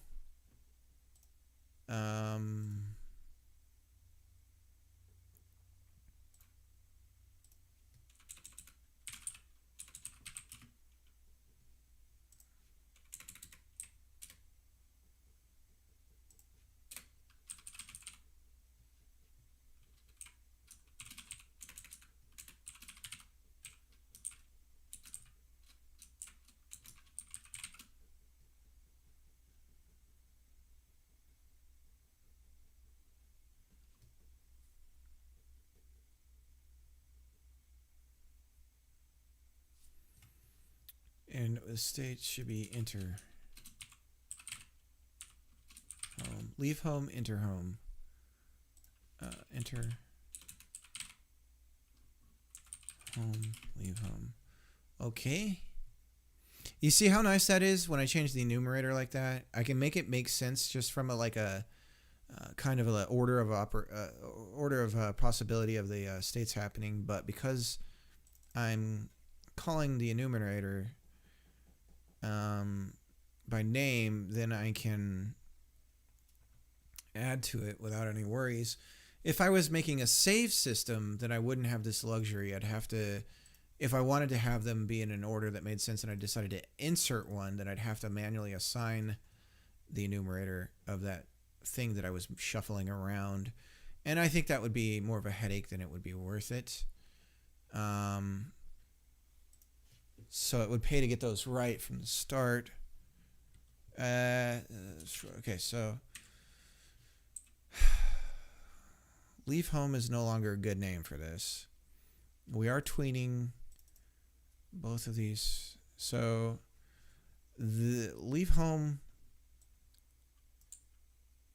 we're going to keep it here as what it is, but we're going to rename it.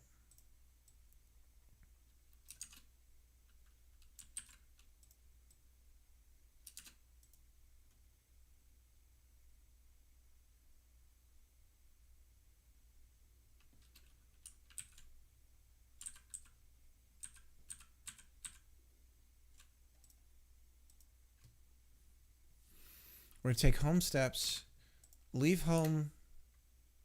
We're not going to do anything.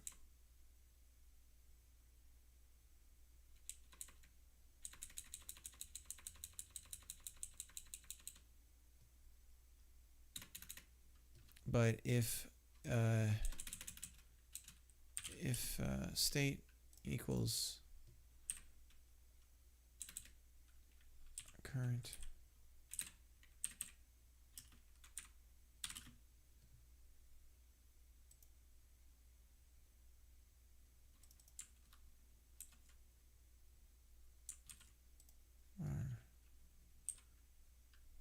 home steps equals home steps, if state equals inner home, then we invert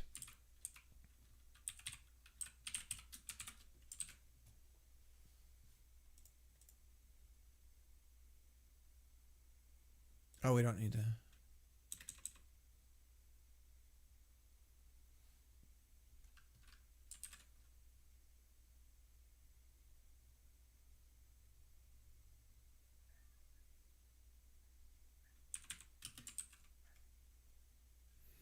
No, I know I'm doing this right. Let me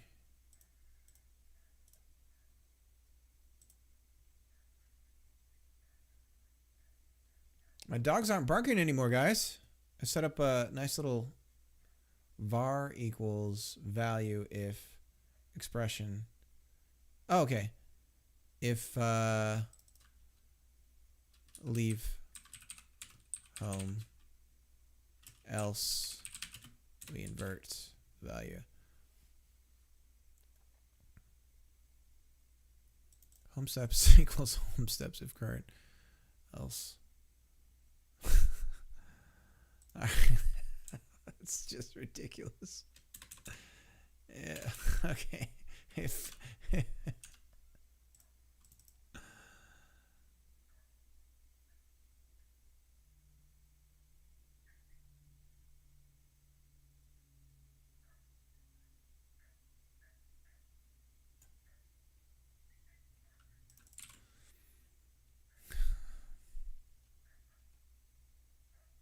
you ever code so bad you just laugh at what you just did? Where am I? Let's see.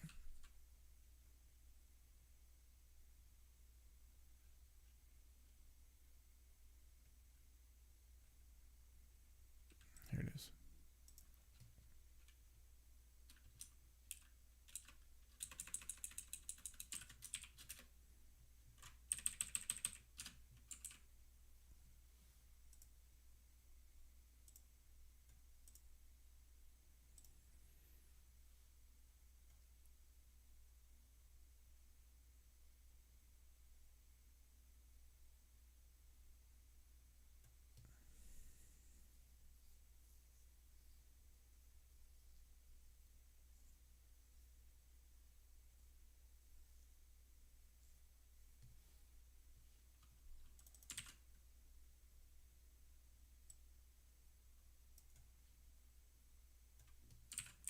Zero.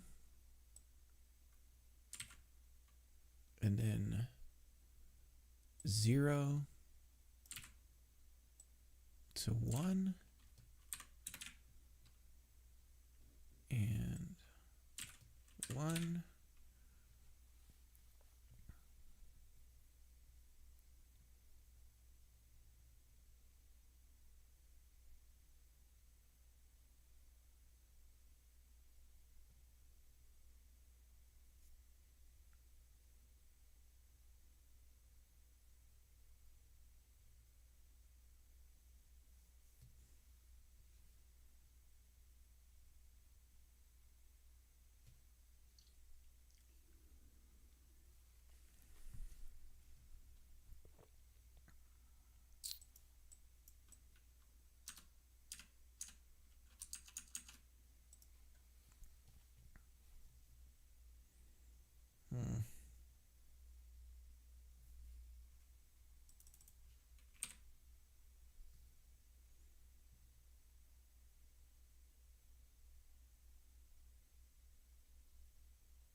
This is like compounding.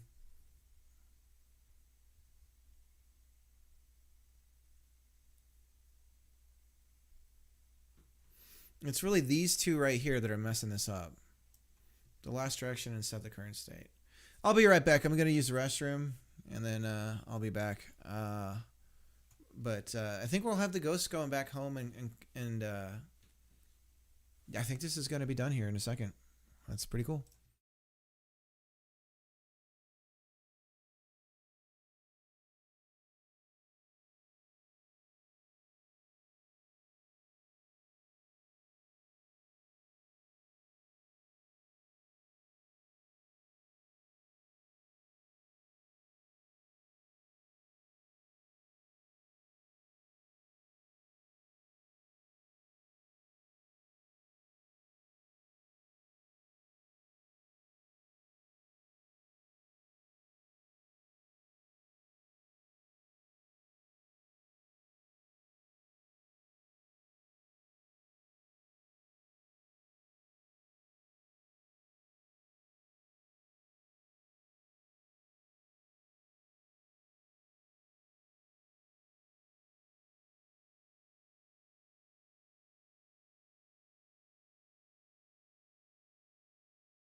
Okay, I'm back. Sorry about that. I don't like what's happening here. There's got to be a better way.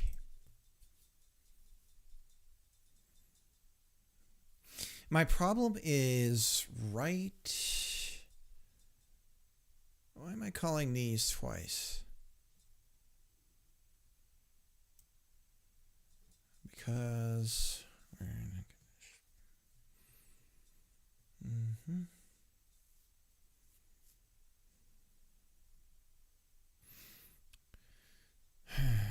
My problem is right here on this else. This is now, if I'm trying to do two different, if I'm trying to be clever and do an invert on the steps, and I have to do this invert because of our state.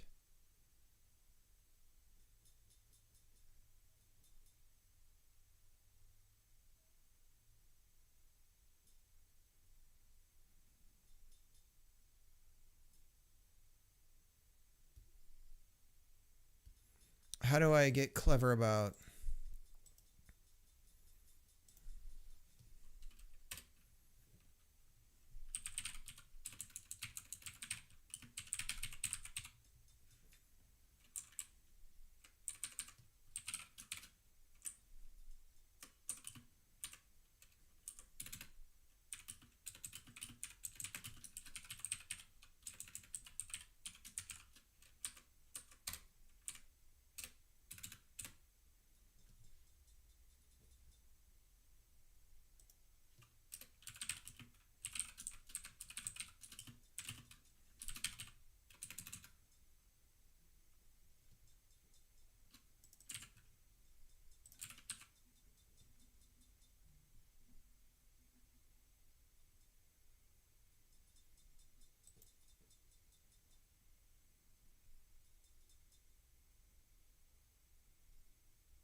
Excuse me.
Okay, so I think we got this, how I'm going to want it.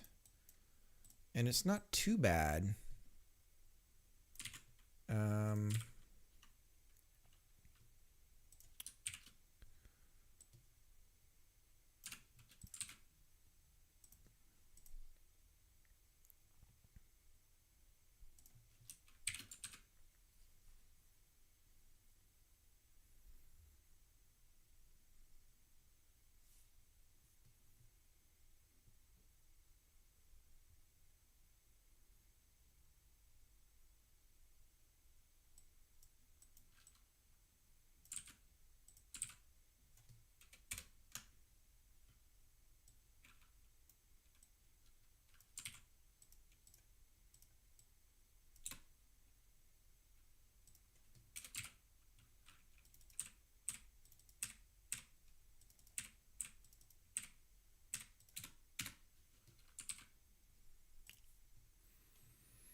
Okay.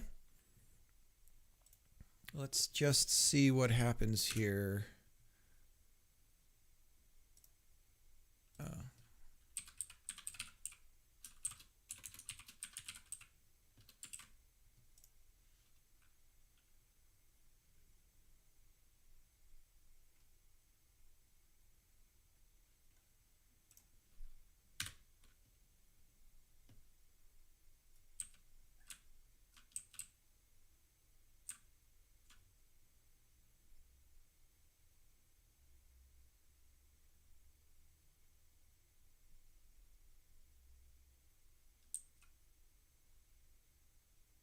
So I should start heading home.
Okay, let's see if we fire.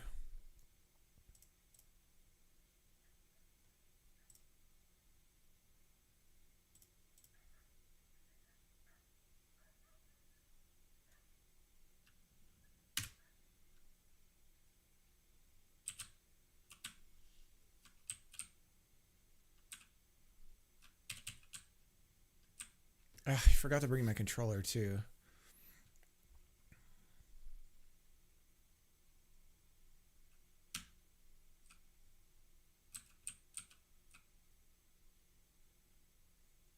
All right, they're heading home.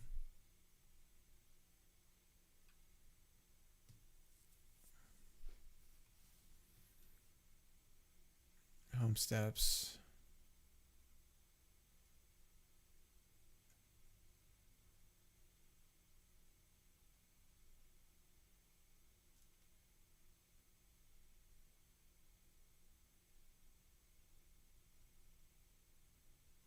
Let's check the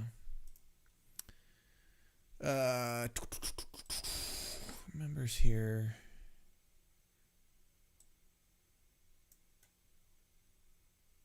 It's weird that the state, it didn't fire that breakpoint. Enter home. Okay, and it's going to try to lerp itself in.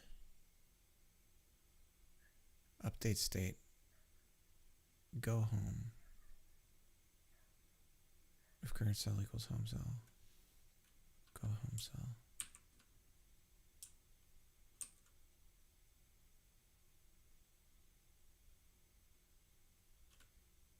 Well, what changed the...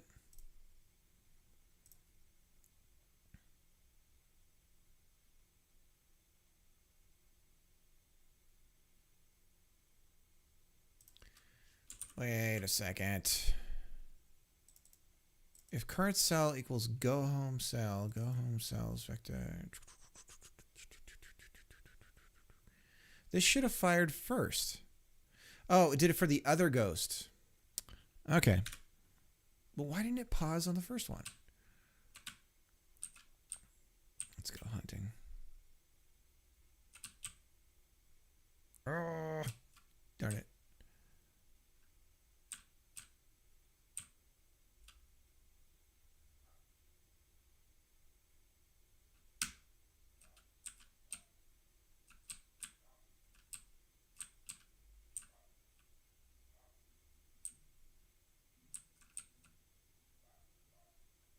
All right.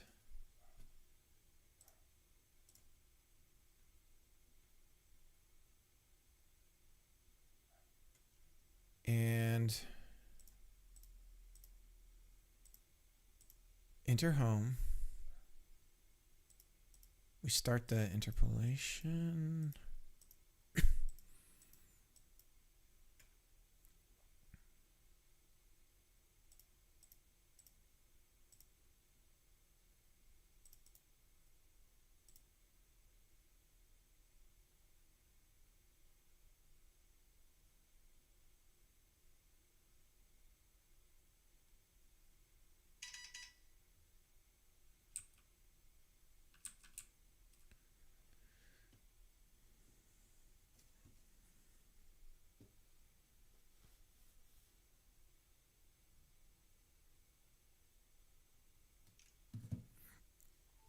Okay, so there's clearly some bugs.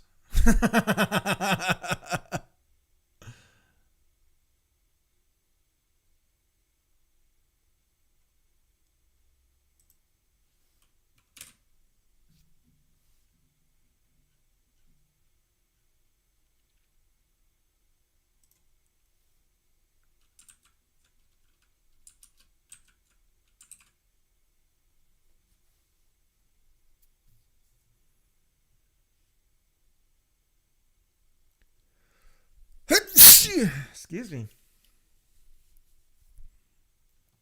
Let's check the inversion. And let's not eat. Oh, you know what?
And they shouldn't stay home. They leave home as soon as they go in. And I see what the problem is. Because they need to...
Let me see what happens in Pacman traditionally when you eat the ghosts and they return home.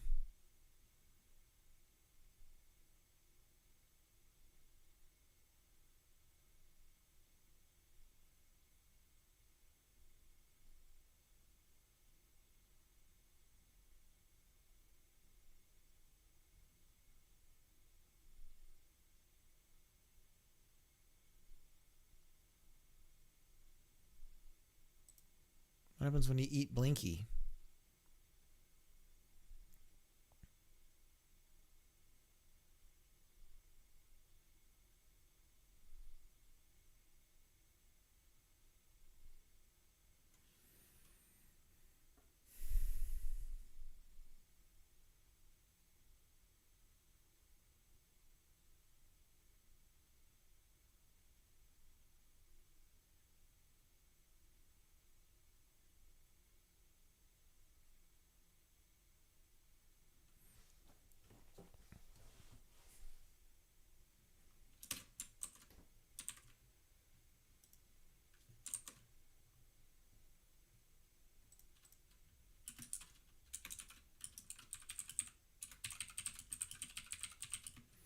Okay, so I'm going to add a to-do here because this needs to depend on...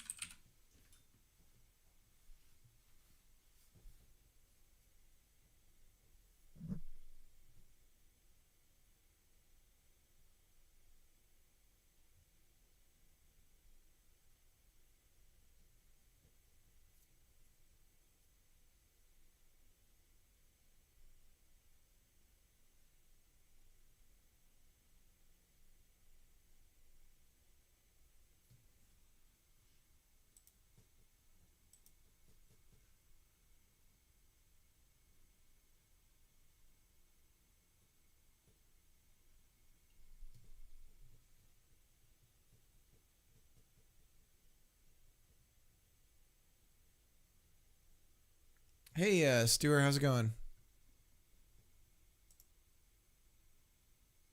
Oh, my headphones aren't on. No wonder I didn't hear anything. Hopefully I didn't miss your message.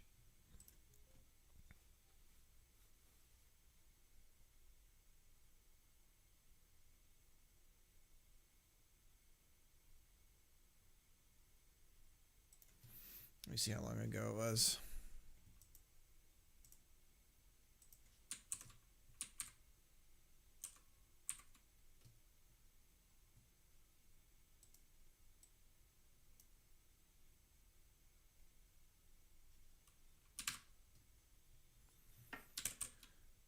I am just smashing and making bugs all at the same time.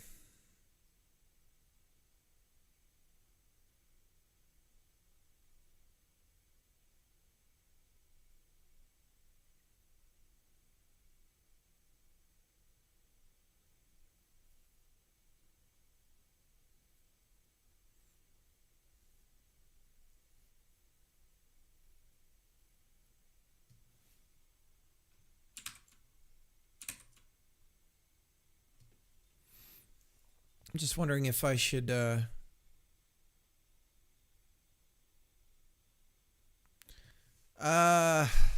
an old iMac. It's I don't know. I won't upgrade past Mojave. I don't like all the changes they're making to OS X. It's a i7, 3.4 gigahertz, 32 gigabyte RAM, DDR3, NVIDIA GeForce GTX. It's a mobile graphics card, and I replaced the hard drive with a solid state recently, and I actually worked with two monitors, one so I could see the stream.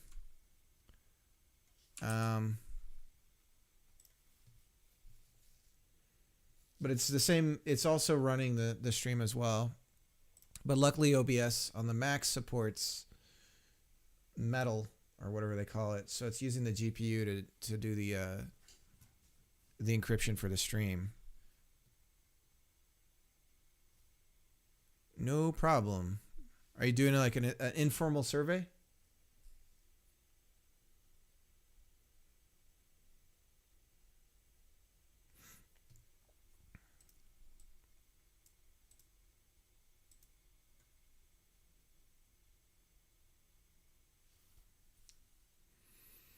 I just don't like how this is turning out with this code.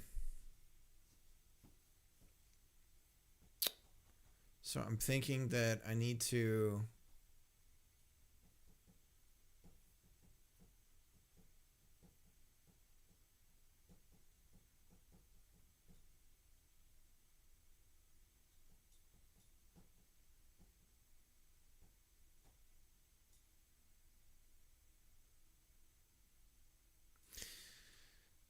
the ghost needs to return to its original coordinate.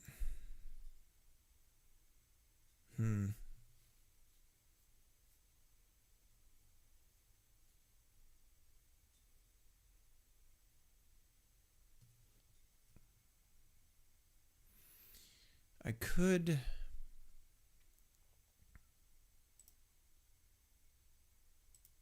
I think that's what I'll do.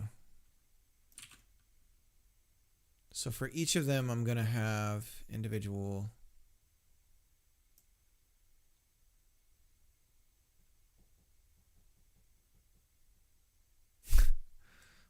How's it going, White Jesus? White.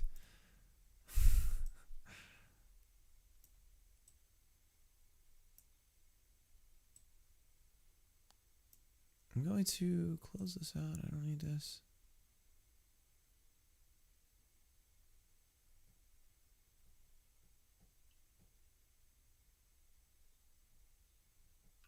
Oh, neat. So, both of you guys, do you have a dream game that you want to make? Out of curiosity?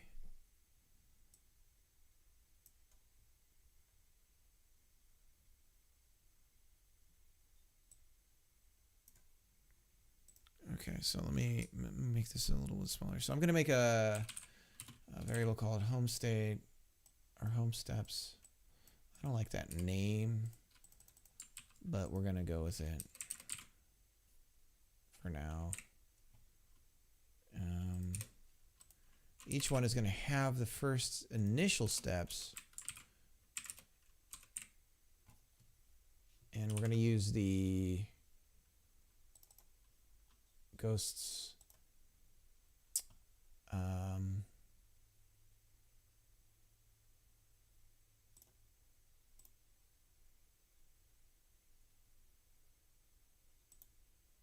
starting position, except for one. So let's go back to maze object. It is called starting position. And we're going to go here to each. They all go back to their starting positions as the last step.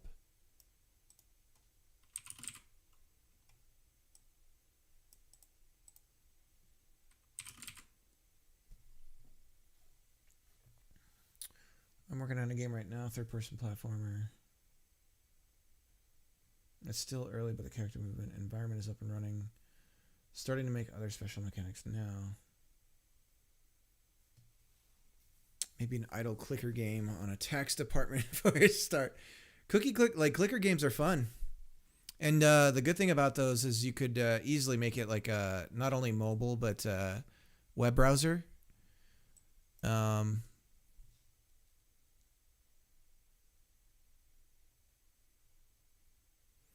Yeah, I mean, it really depends on what you want to do. I run this on much lower spec machines so I can figure out where the performance issues really are. So I have a really cruddy laptop that I intentionally will run this game on when I'm testing it to figure out where I need to improve the graphical performance. Right now it's pretty crummy because we're not scaling the graphics at all yet. So they're all like high res stuff. I'm working on a Pacman clone The plan is to basically get the root Pacman game going, and then fork it from there into its own sort of creative project.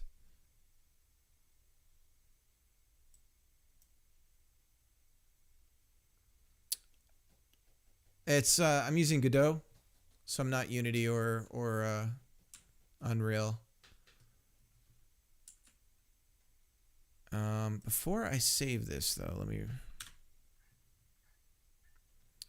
So right now I've got all the pellets. We're messing around with the graphics. None of this is permanent. Obviously, it's all program. Like it's all just like initial art, like just to test certain things. But we've got the AI, the ghosts chase. The other ones leave their home, and then we have a fright mode. That's like a test fruit bolting around on the screen. You can eat them, but there's not really any animation indicating that yet.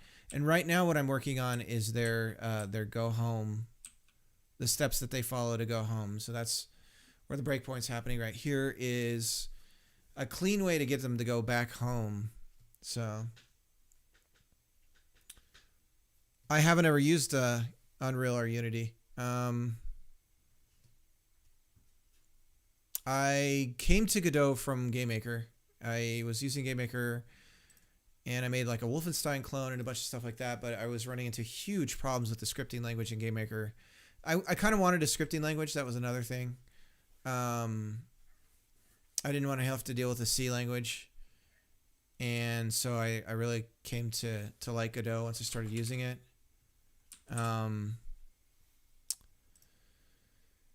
And I like the node system and the scene trees and stuff like that, the way it does all that kind of stuff. And the compile times are really fast. The engine's really fast to run. The start time's really fast. Apparently, like Unity or whatever crashes all the time. No, it's not Java.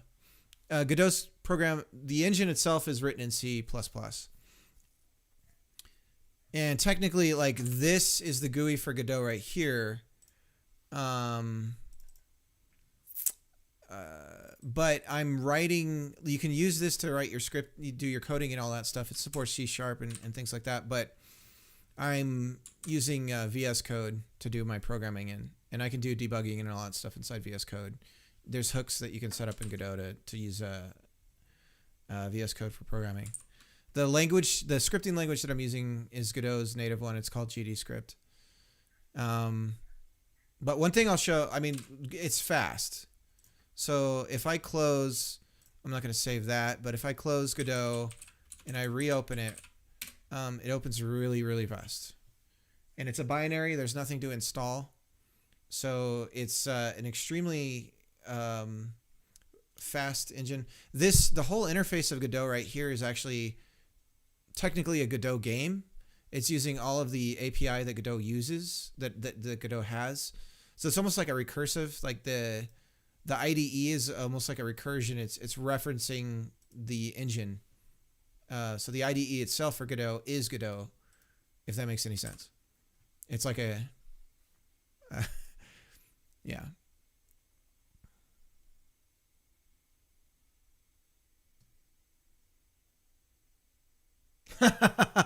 I get a lot of people coming from Germany. I'm guessing Holy Tortillas, are you in Europe as well?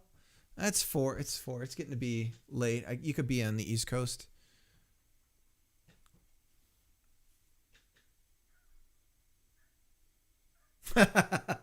Really? That was a good guess. Are you Mexico? That's the other. So Godot is open source. That's the other thing. It's free. There's not like if you build a game in Godot, you're not having to split your money with like Unity and all these other guys and Godot. Godot, you can make your game and publish it, and you're not having to like give your royalties to somebody based on your sales and things like that.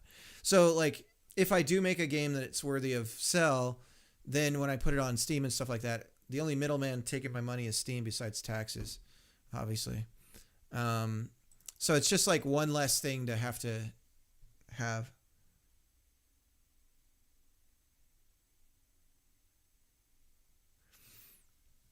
I think it just depends. I mean, if I was good enough, I'd be making my own engine, because then I wouldn't.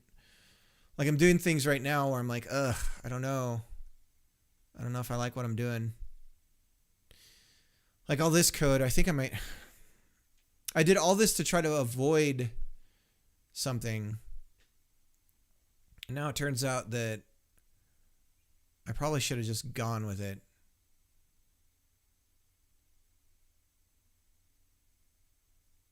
So I think that's what I'm going to do.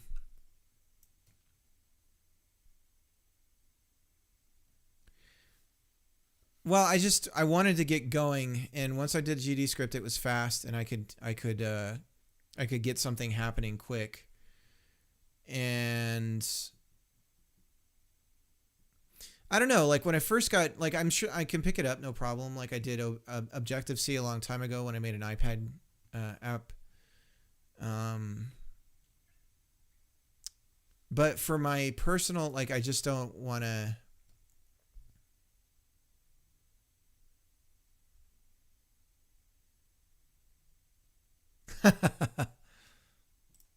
I think there's just like certain hurdles you have to get over.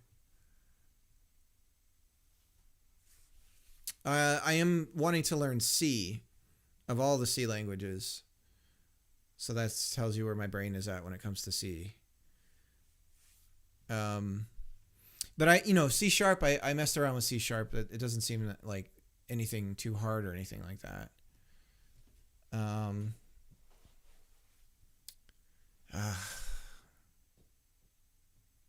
So if we're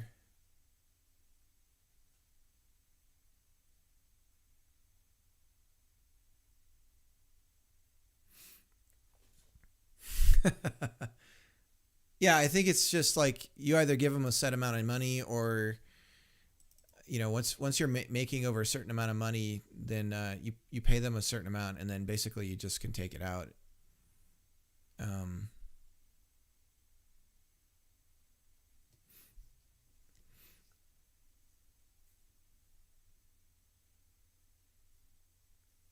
But one of the reasons why, if you want to make your own engine, for it's what's an example? Like an example would be they're doing the remaster to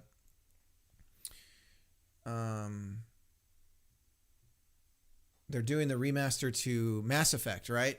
And they didn't change the engine for it because it was on whatever old version of Unreal or something. And they got lucky that it's still supported for the platforms that they're releasing on. But if you build on an engine and the engine doesn't make it where you can carry over very easily to the next release and so on and so forth, then your code is trapped on whatever version of the engine it was written on. And then you can't, you're kind of beholden to whether the engine will support the other platforms. So it really just depends, But the closer you get to the metal, the easier it is to not have those kinds of problems. You have different kinds of problems for sure.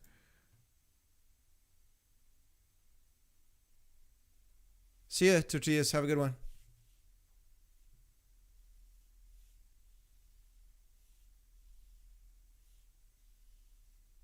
Nice. So you said, White Jesus, you said you were doing a third-person platformer? Is that 3D? The chunk out of my life. I know, like doing C to get a pixel on the screen, it takes a while. And then if you're doing 3D, it's even more stuff going on. It really depends on what you're trying to do.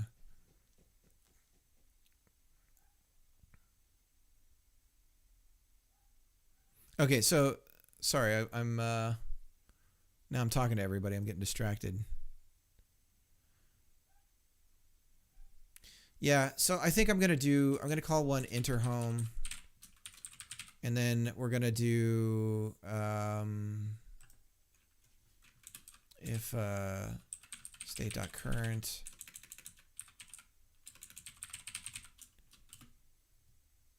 and equals I don't know why I'm not getting any audio on my headset. What is going on? Oh, I know why.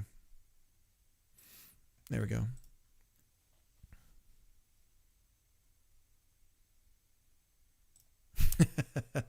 Oh, I need to get on Discord.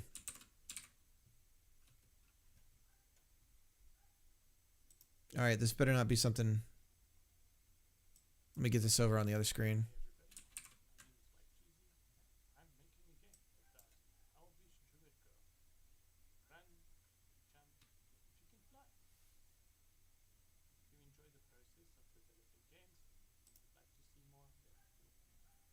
That's cool.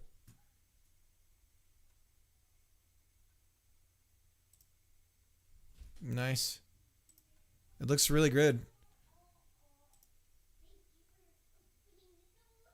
Uh oh, here comes my daughter.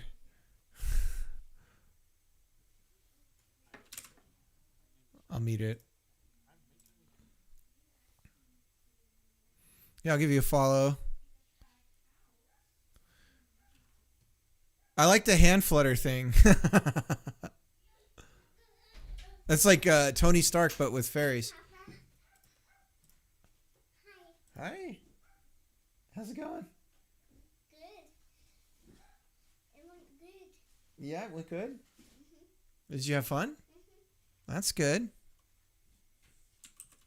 Let me get on. Sorry. It's okay. We're putting some stuff in the freezer. You know. I do know.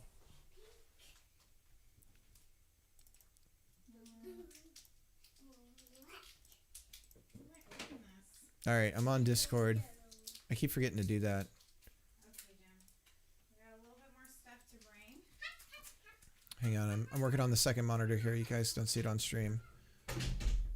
Almost done. There we go. Okay. Oh, they already left. I'll let them know.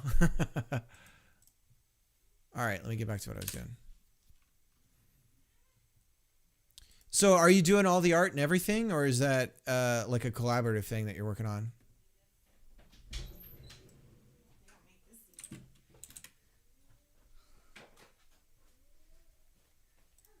Okay, so I'm copying the same code twice, which is like, why don't you use the same, why don't you do function for it? But I'm not, because there are some differences between the steps involved in leaving and coming and going from the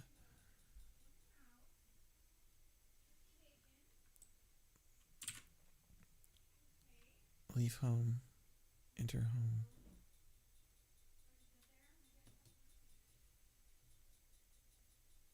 Yeah. Yeah, I've got a buddy, Darren. He's helping me. He's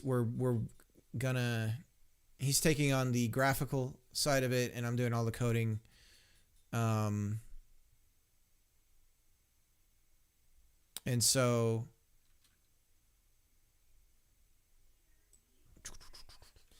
here we go. Steps.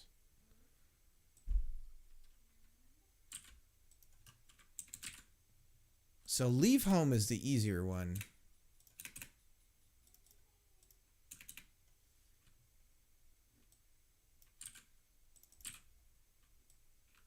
Don't need any of that. Here we go. And we're going to call this leave home.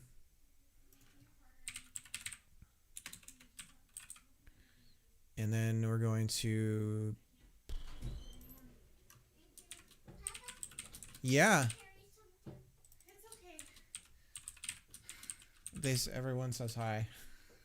So, just people on the stream. So, I just carried something too heavy. Don't do that. It's bunch of bubbly water to put in the fridge in here. Okay. All right. So enter home.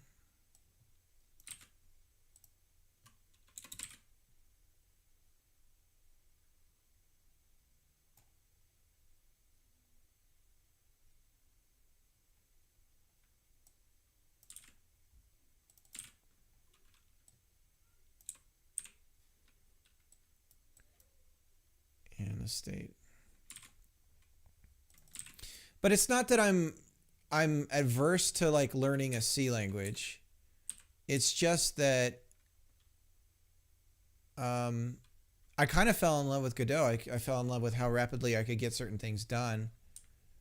And so that's really one of the main reasons why I sort of stuck with it. I might look into those other engines. Here's the other reason why, like, Godot really appeals to me because it has a more, because the community is a bit smaller. When I do look for resources, it's more like helpful. Also, I'm not going to, like, when I Google answers, or if I have like a thing I'm stuck on, I'll get something that's not Stack Exchange with like a 10-year-old answer that's not valid anymore or whatever. So there's like little things like that, but also that the produced videos that I follow, like devlogs and things like that on YouTube, and there's not as much like smoke and mirrors. Like there's a lot of devs out there that I watch on YouTube that produce these videos, and it's all just kind of I don't know, it's not like robust in covering what it is they're doing or anything like that. Or like if you're looking for a tutorial, which I'm not actually really doing that anymore. Like to get started, I kind of took off on my own, but it's just like there's a lot of noise with the bigger engines for sure when you're like looking around for interesting stuff on it, I guess. Okay, so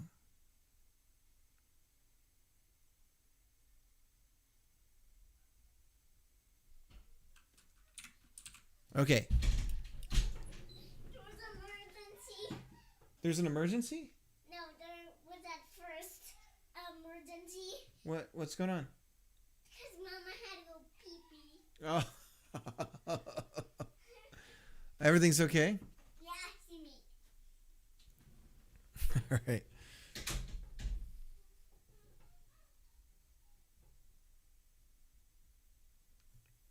Yeah, I get you on that.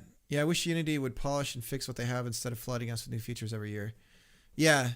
Yeah, the pace that's the other thing, is the pace that Godot goes at. The other thing too is, like, from what I've heard, you need to freeze your release. Like if you're building something in an engine, you need to like stick with that release, because if you try to upgrade mid like if they have a numbered release, or if they have like even a version change, that sometimes that can break your game.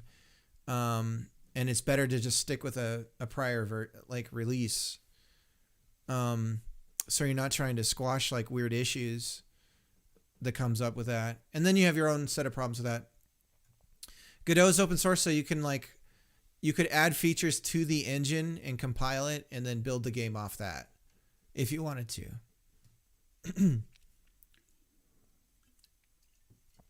But yeah, I'm not like an engine lord. Like I'm not going to say one's better than the other and you should always use this one or that one. For me, this works. So leave home. So we start from here and you go here, and then, okay. So this is where I'm going to manually set. I'm going to get rid of this variable here. And we're going to go like this. And then we're going to set the other one here. But when people ask, I like to share. I feel like an evangelist for Godot, though, at this point. It is nice every once in a while I'll run across somebody in the stream that knows it, and that's pretty cool. Not often, though.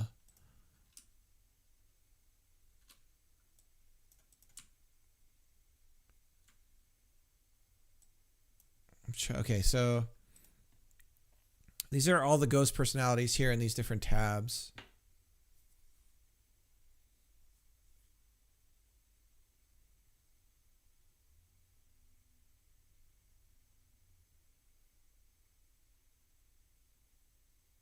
Yeah, I would say if you're publishing like a AAA game or whatever, you obviously don't want to be doing that unless they're actually making a change to the engine to fix you.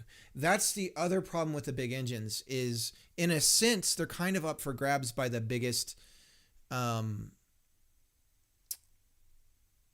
like if there's a AAA company that's using the engine, they're going to guide where the engine goes more than you are ever.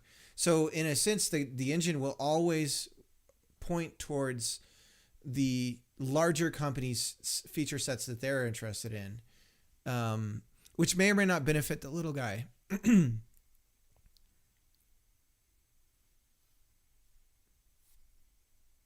Okay, so I know it seems like nothing's happening right now, but I'm getting there.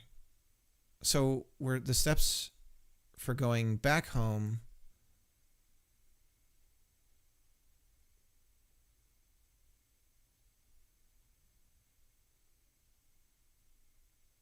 So this is leaving. Yep. Okay, so the steps for going back home, we start with our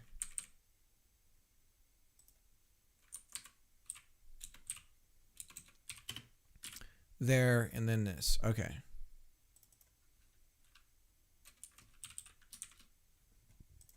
And we'll call them go home steps.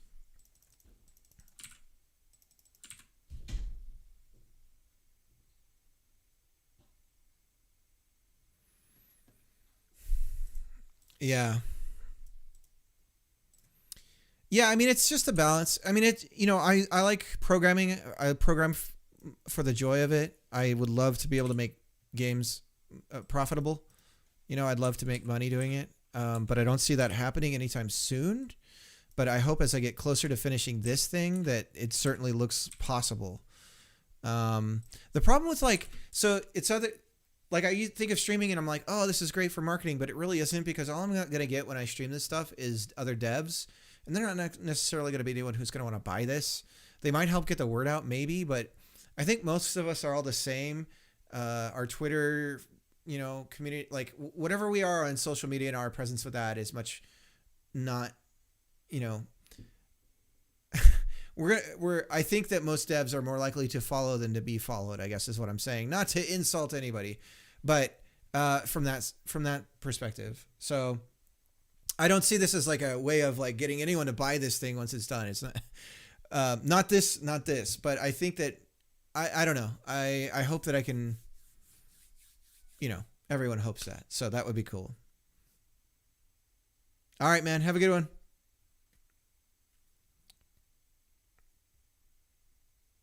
See you, Tim.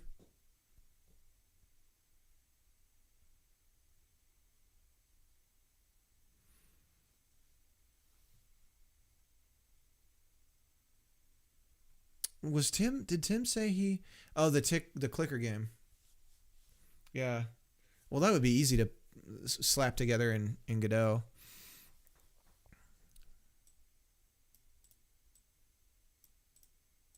It's really like the leveling stuff that would take a while to figure out how to make that work good.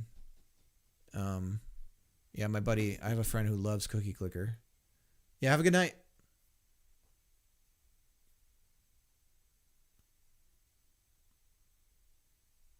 Or a good day? It's morning there, huh? Is it? I don't know.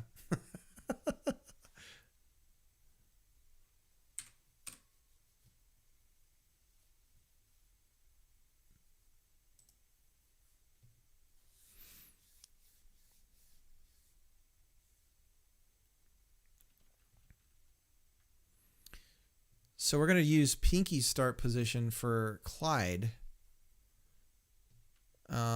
We'll manually assign that for now. I don't like doing that, but that's what we're going to do.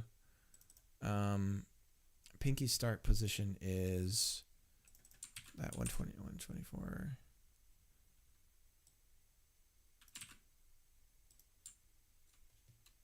Okay, so Clyde. So starting position. And we'll do the same for Inky. Starting position. Okay. Okay, so let me just see what I've broken, because I'm certain I've broken something so far. Let's see.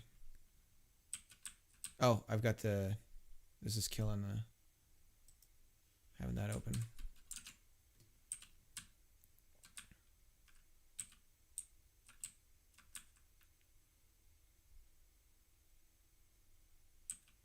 Yep, they're not coming out.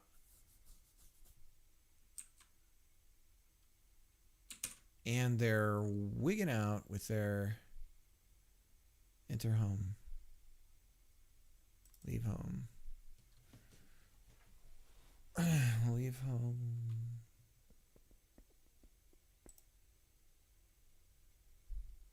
So why is that happening? Let's see real quick. I done messed it up good. Oh, they go back out. Okay.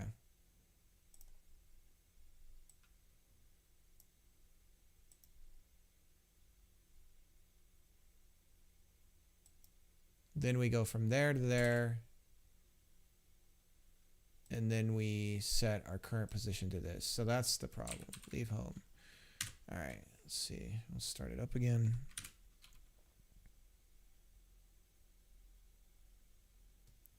Yeah. I don't know how you feel about... I'm going to reveal some stuff, I guess, if I say this, but... Wow, I really wigged this out. Okay, let me just... But I think that the people that do YouTube videos on game dev, the ones that do the, like... How do I put it? They put a lot of effort into the production of the video, and it looks real pretty, and they have, like, this music, and they're, like, sipping coffee, and the camera's got this shallow depth of field, and... They make it look like effortless and that they're not having any problems or that the bugs are something they can squash in like 5 seconds and all this stuff. I think that's really detrimental. And I think it brings in a lot of people who are going to be shell shocked when they come to actually make a game. And I think it's kind of destructive for bringing in new people that would want to develop games. But those style of videos are for every subgenre of any interest you could possibly have. Those kinds of videos exist that sort of mislead people into thinking that it's like lifestyle. It's like it makes it look like a lifestyle, if that makes sense. And it's like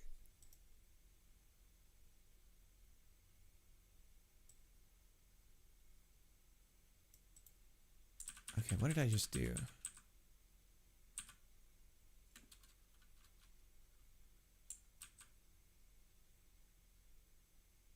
Right, so we're going from there to there. I'm like kind of manually animating the ghosts leaving their stations, I guess you could say. Okay, so that's working again. Okay, good. Now let's get them to return right. So we'll do enter home. I'll put a breakpoint on that, and then we'll eat a couple of ghosts here, and they're gonna head back.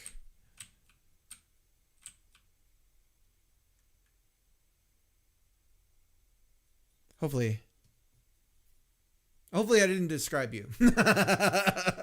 If I did, I'm sorry. All right, so go home is being fired. And then we've got our animated steps for... Okay, so let's stop that and go home steps. So we'll get rid of this and we'll do go home step 0. Step 0, go up to 0. So it needs to go 1. So we don't need a starting position. I only need 2 vectors, not 3.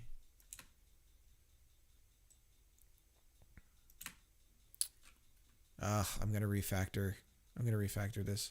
But I'll just keep moving.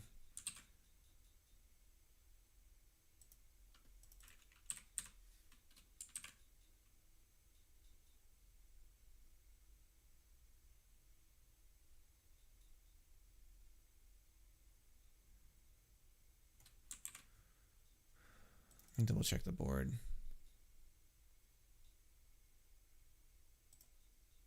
$124. So we actually want, we're going to 124, 124.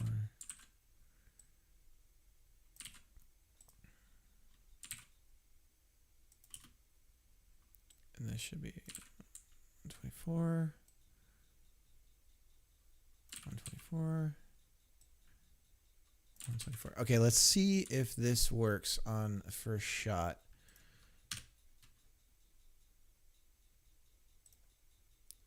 Yeah. It might be the time of day you're streaming too. It might be the time of day. And it's hard. I mean, you know it when you're like programming and you got a regular job and you're trying like and now with all this, work from home stuff a lot of people are having to deal with. What is wrong here? Go home steps.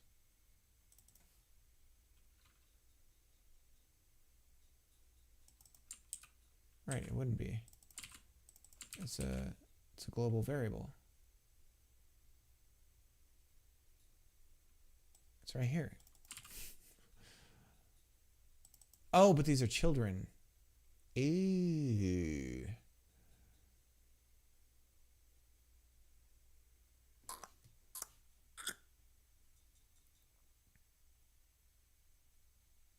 No, this is an instance.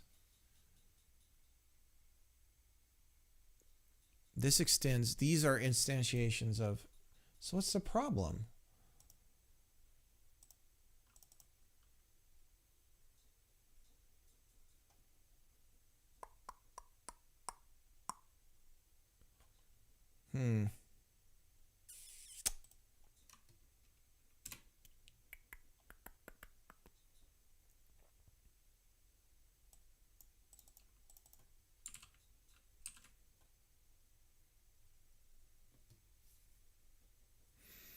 Yeah, no, I'm the same way. I do use Restream. I stream on YouTube and Twitch, but I almost don't see a reason to stream on Twitch. Or not Twitch, sorry. YouTube. I see no reason to stream on YouTube, basically. Home steps, there it is. But why is it complaining about this?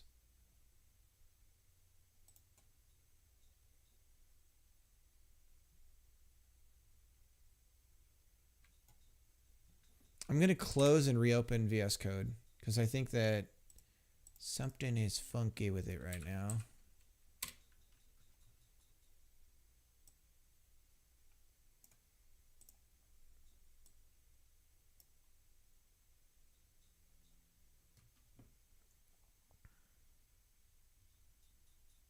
That makes sense. No, it actually makes sense. It's because it's a child. The method should... Okay.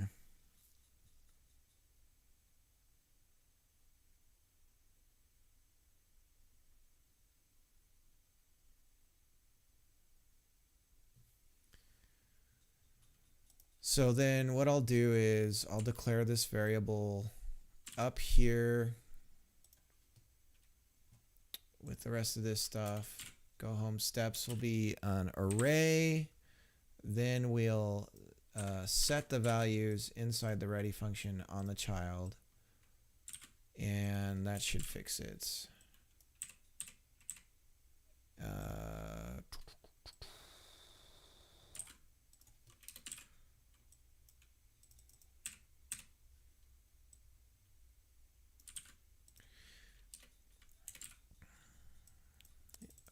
Well, hopefully I can watch your streams. I don't know what time you hit up streaming. I don't know if it's consistent or whatever, but if I catch you on, I'll pop in and say hello for sure, and we can just keep each other going.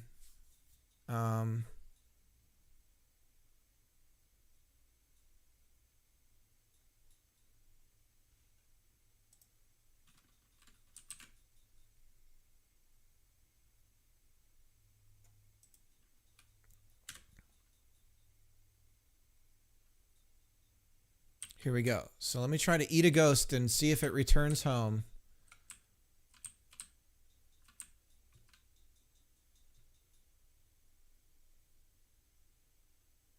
So I'm 6 hours difference from GMT. -6. So let me do the math in my head really quick. That would make it 12:30 my time, which on Fridays, maybe on Fridays, depends on how long you stream. Oh, GMT +2. And yeah, so Fridays, maybe. Saturdays are a little bit better for sure.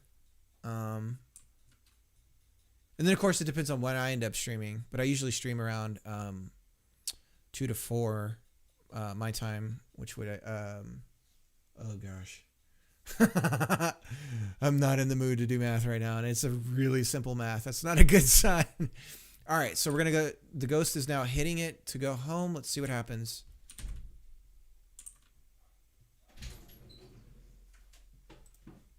Are you okay? Yeah, I'm just hurrying.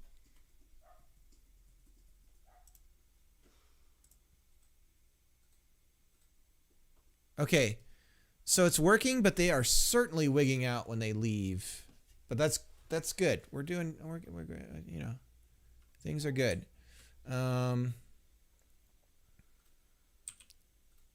then there's the frightened bug. So there's a lot of bugs I got to squash right now. But we have the ghosts returning home when you eat them. We don't have an animation firing for anything like that. I need to have the pod. There's like a special thing they do, and they go home way faster.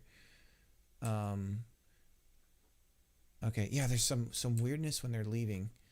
What's that about? I don't know. Let me commit the code that I have right now because it is working. And then I've got a bunch of bugs I got to squash here. So let's see. We did a little cleanup. Enter home, leave home. States are changing. All right, so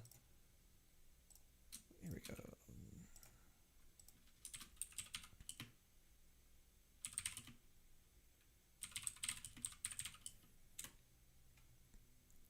I don't need to say code. It's reductive entering.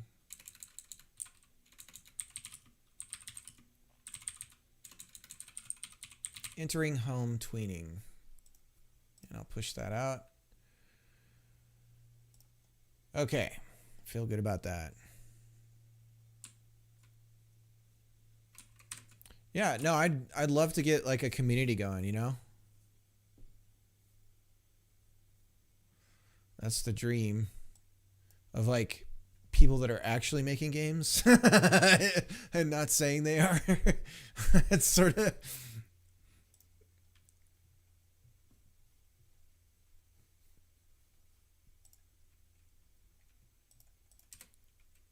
oh, whoops.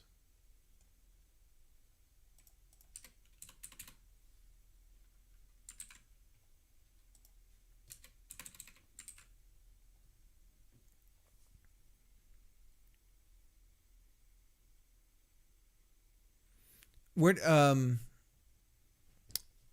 hey Cobalt. Where'd you say you're from? White Jesus? I know Stuart said he was in Germany. I don't think I caught where you were from.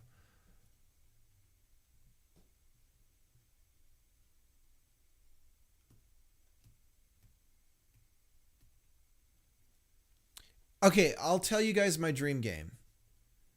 The game that I want to make more than anything, my bucket list game, is a tactics style RPG. Like specifically, one of my favorite tactics RPGs is Final Fantasy Tactics. So that absolutely would be way up there on the old bucket list of like, if I had the resources and ability, which I'm hoping to build up, that would be the sort of bucket list game.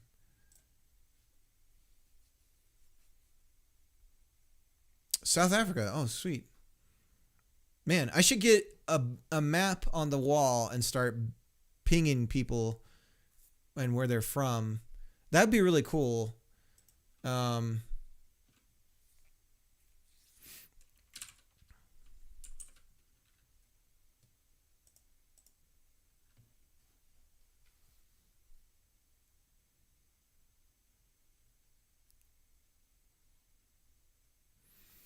okay, so let's fix some of these bugs. Let's see about.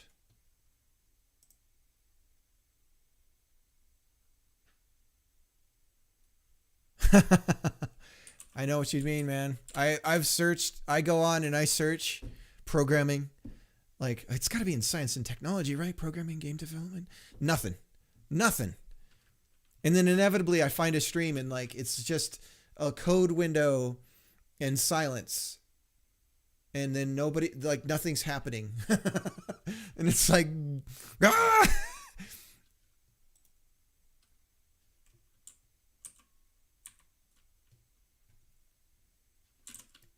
Okay.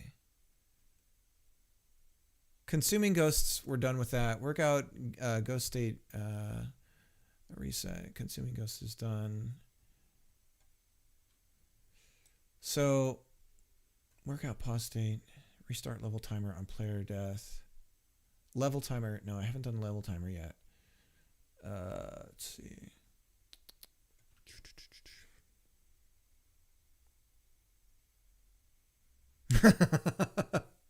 That's funny. Yeah. I don't play music because I figure that you want to listen to your own. And also, I just don't even want to bother getting like copyright striked or anything like that. And I don't want to have to do the work of like finding good royalty free music that I don't have to worry about. And then it's like, I wouldn't want to hear it anyways. So why would I be putting on music so that everyone else has to hear it when I'm not going to be hearing it? These are noise canceling. And sometimes I listen to videos and things like that. But I mean, if I was to listen to music, I would try to find some good, like old school gaming music to listen to, like 8-bit or 16-bit stuff. Cause that usually doesn't get striked or anything like that. Connect enemy death animation and code. So he does have death animation. So let me go back to, let's go to the enemy and let's connect the death animation. So animation tree, death mode is 0, 1, 2, 3, 4. Death mode is 4. So let's go to maze enemy. And when we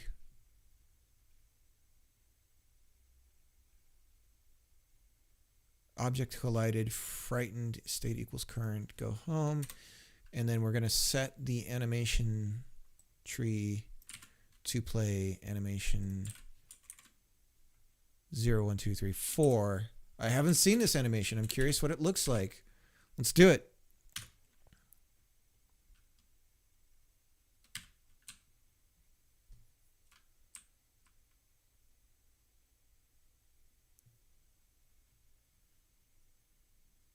Oh yeah, for sure.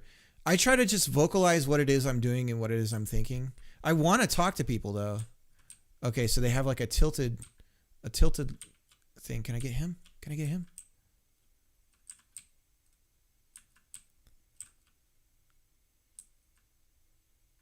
Oh man, I've got so many bugs now.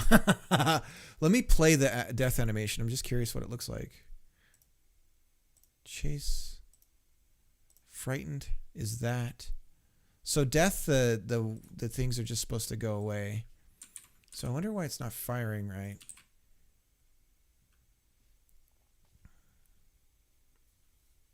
Zigful, how's it going? What does the color mean? I'm not the most robust in knowledge of Twitch streaming.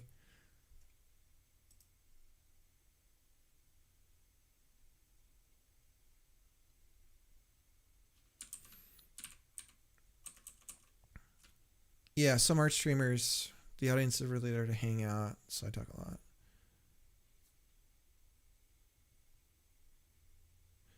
I know that, Cobalt. My first, it's funny, I made a Pacman game in on an Apple II, using BASIC and trying to do. I figured out how to do vector lines really fast, doing some calls outside of BASIC to like make the drawing happen fast and stuff. But learning BASIC as my first programming language was a huge mistake. I was only like 12 at the time, but it really made it hard to understand other languages. I really wish I had started more low level earlier.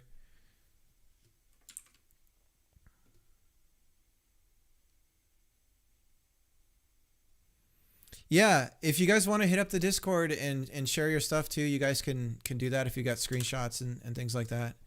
No, that's finishing a game is part of making a game, right? And that's absolutely a problem that I've had because I've started a ton of things and I just get burnt out. I've tried to pull my friends in to help, and I finally have a good friend that is really down to make it happen, and so it's keeping me going. So I definitely recommend keeping each other going for sure. And I've tried going to Discords that are about game development, and everyone's sort of, I don't want to throw shade, but a lot of people are sort of posing.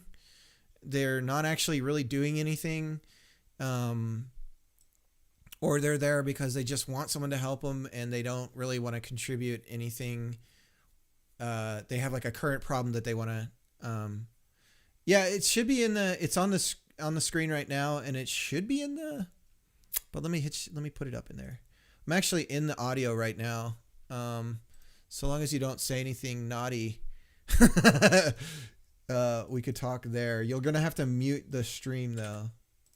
If you do go in there in the voice. I don't know if that's going to make it harder for me to code. We'll see. Maybe I might be like, you know what? I just won't be in the voice when I program, but I actually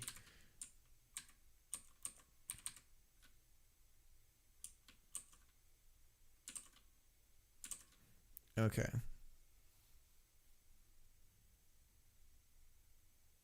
Yeah, I did a jam game with some people, and that was quite a learning experience. I definitely want to do it again, but I can't contribute in the same way that I did when I did the jam because I've got a kid now, and I've got a second one on the way, so it would have to be in a like maybe a week-long jam. I might be able to feel like I could contribute better, or it would have to be some weird scenario where I knew I wouldn't be burdening my wife with watching the kid all day.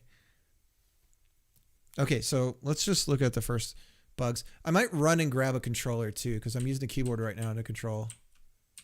And that's one thing. I spent a whole week, well, not a week. It was like 2 days of programming to get the controls really good, which sounds ridiculous because you just move in 4 directions. That's so really weird. Oh, it's freezing their flip animation.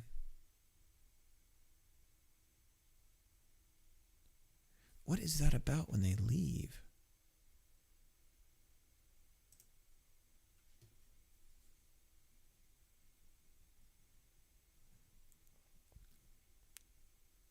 Hi, Nicol Bolos. Nicol Bolos? Right. No, I get that. This is my game jam, man. It's every day.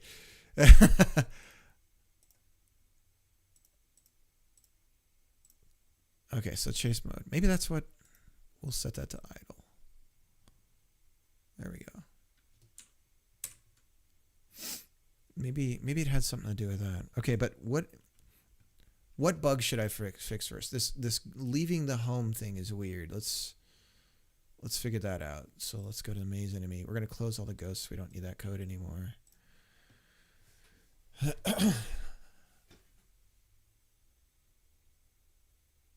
Yeah, throw them on Discord. It's been a while, Zig. Should I be posting when I'm streaming on Discord?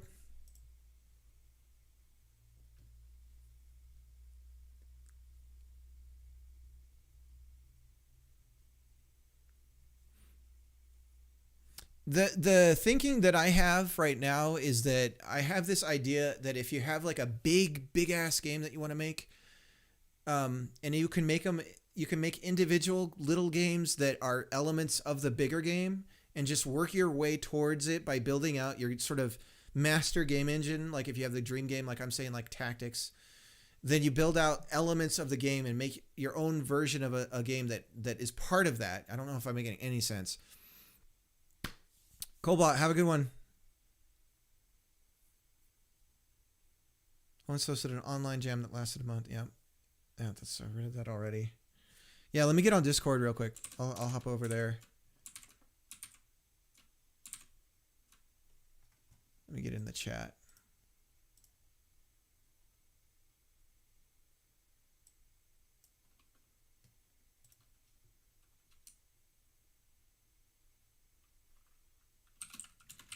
Welcome, everybody.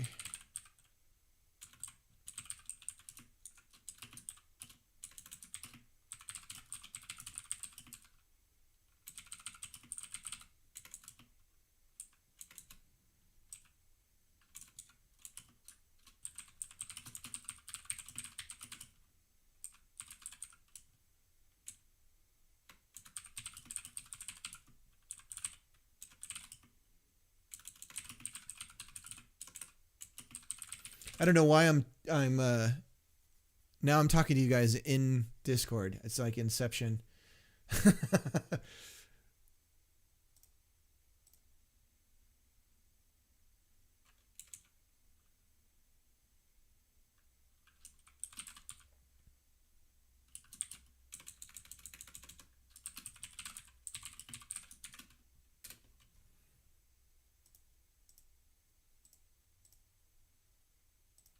All right.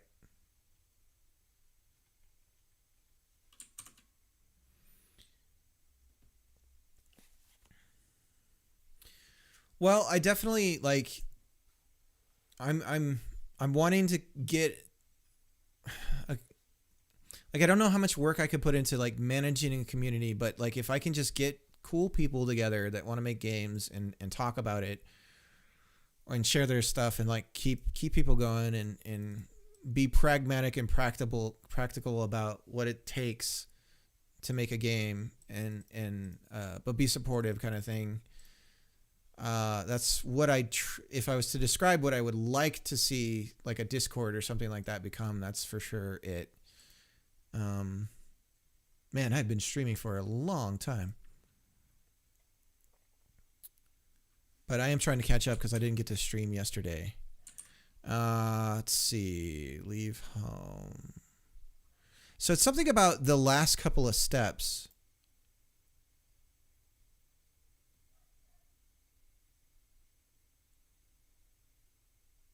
It's this. Let me check the board. Oh. Is it last position?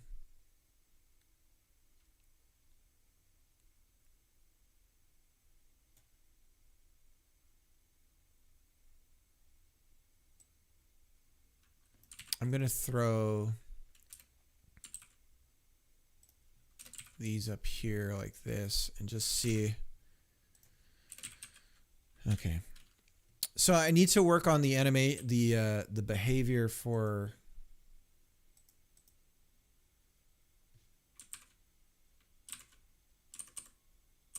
I'm still not hearing the audio.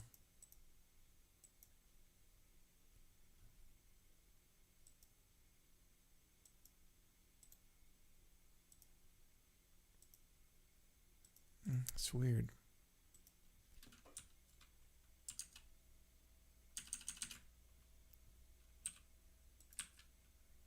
Oops.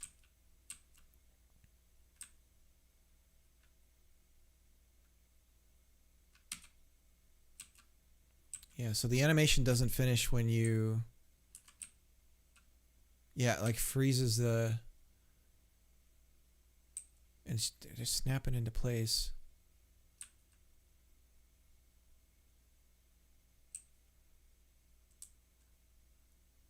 See, what's that weird loop about that it's doing?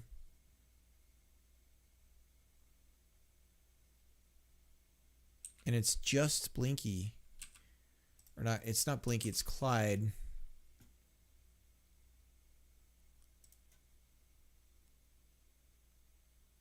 Okay, so leave home. We're going to say if name equals Clyde. We're going to have a breakpoint just on Clyde because he's the one that's being weird.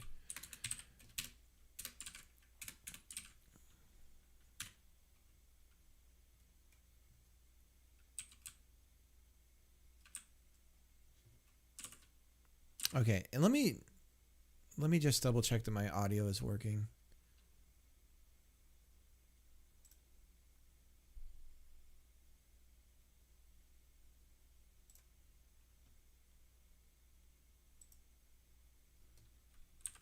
I'll go to my YouTube. I'll just play something really quick.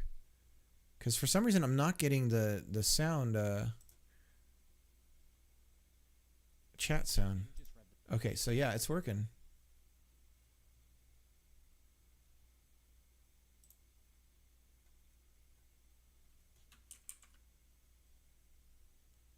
Wait, are you using Blueprint? I see some boxes under your game.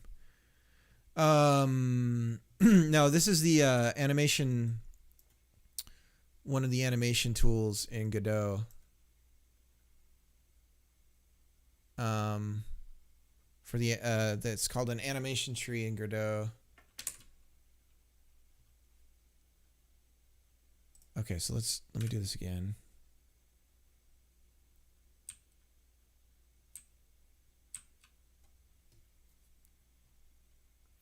I really should put a debug window going on here too, because okay, so Clyde is leaving, and it's just going to keep hitting Clyde for now because, so I should do a pass on it.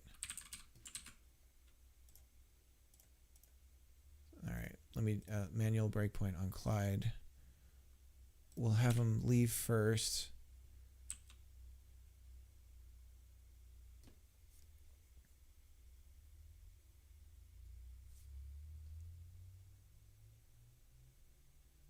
See, he leaves fine like that, but if I eat him and he leaves, that's when everything gets all weird. Gotta get him. Come on, Clyde. Get back here. Did I get him? Oh, I got him. I got him. Okay, so he's home. Now he's going to leave home. And it's like, it's at this point or something.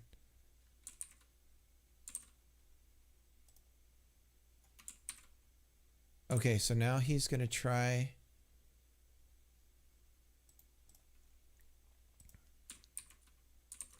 So we'll.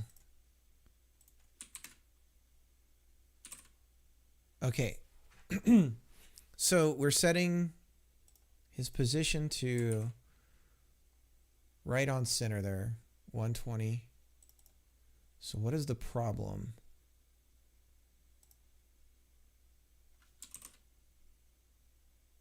$120 out of 200.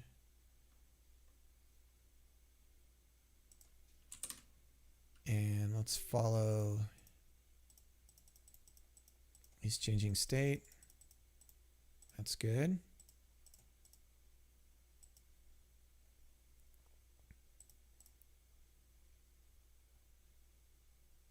And we'll go break out here, cell center. Now, which ghost are we right now? We are Blinky. We don't want Blinky. Blinky, Pinky, Inky. Clyde. Here's Clyde. Now, what's going on, Clyde? Talk to me, buddy. Last position.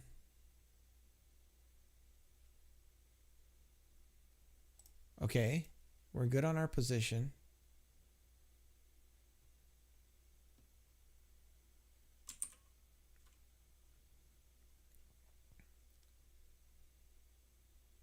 Last position is 120. All right. So why does he wig out? Because he doesn't think he's on center. Because he isn't on center. What direction is he going to try to go home? Enter home, leave home. He's going to try to go up.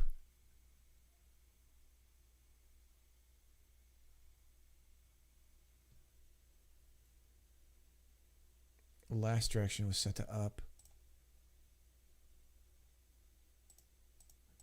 Does he get a collision? He doesn't. He doesn't think there's a collision. Oh! Because I'm not resetting the... I'm not turning back on the enemy's collisions. Because I set them off when... right here. So... leave home. Collision shape. So we need to turn collision shape back on when we leave home.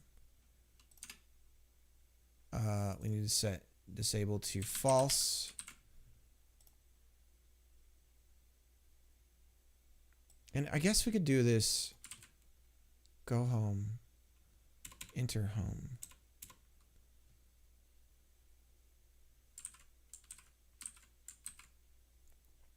All right, so that should do it. Let's double check. Oops, I gotta.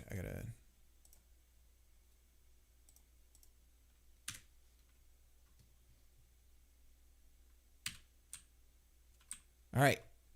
I think that's why we were having some issues. Let's see. Okay, so that's the breakpoint on Clyde. We don't want that anymore. We think we got it. We think we've got it.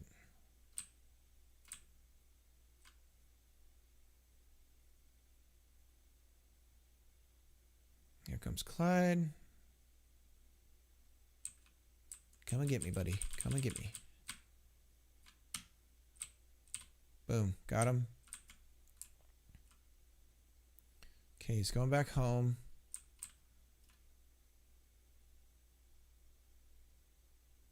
Okay, so that fixes that. There is some weirdness when they go home, though. There's some snappiness. But it's just on Clyde. Okay, so that's one problem solved.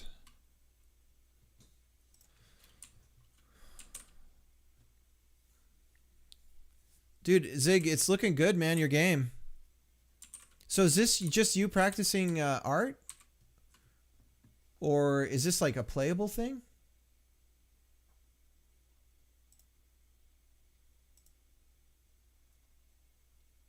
Let me get this up on the, let me get this up bigger for everybody.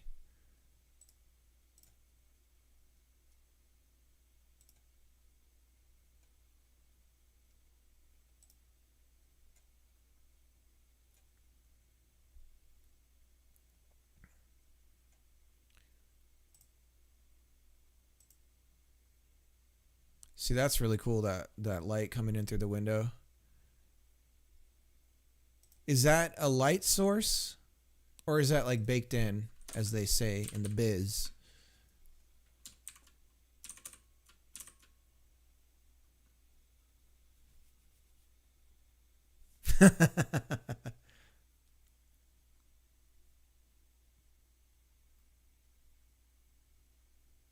That's cool.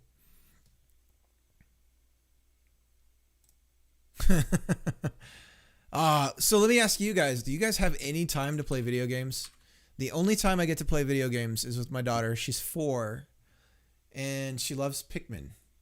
And so we play a lot of Pacman and she's crazy good at it. It's like, you know, basically an RTS and she's really good at it. It's a little disturbing.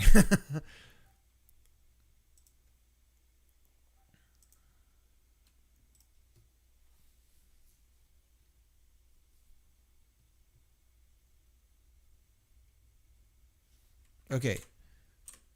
So weird leaving home bug sort of fixed. Let me go to my list of actual bugs that I've got. Okay, so the pausing stuff. I've done the death animation is connected. There's a bug. So let me add that for my buddy. Death animation will freeze the state of transition for frighten animation if the enemy is eaten fast enough. So that's actually something that I don't have to fix. We're gonna set label. Let's call that artwork, I guess. And how do we set a member? Is it M? Yeah. Okay, there we go. Done on that.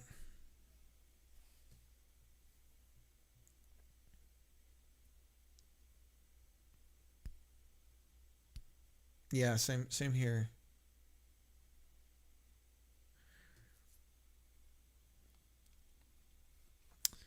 Restream, don't make me have to pay for you, buddy.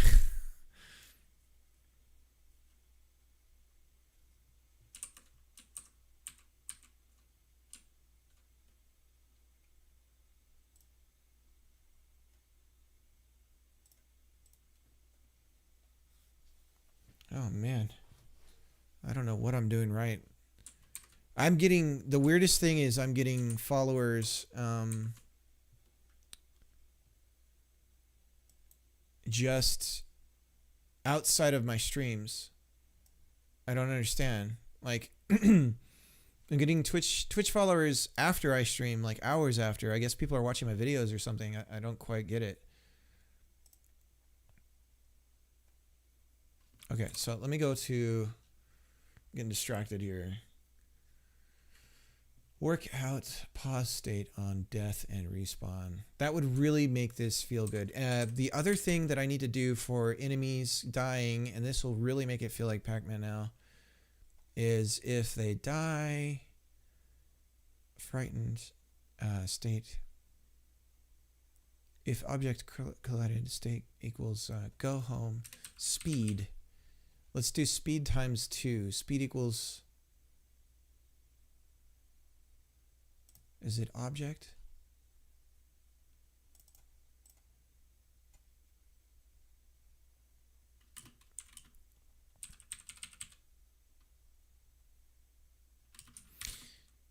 Speed equals speed times 2. So here's a question. That's probably not a good way to do it. Speed should be a strict value, like an enumerator that can't change. And then that way I can easily set it back to itself. So let's do that. Speed is an enumerator. And we're going to say it equals 50. What am I doing wrong? Expected identifier? No. How do you do enums? I don't know why the audio is not playing.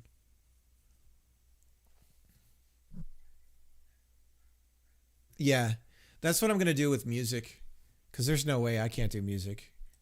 What I would like is music that has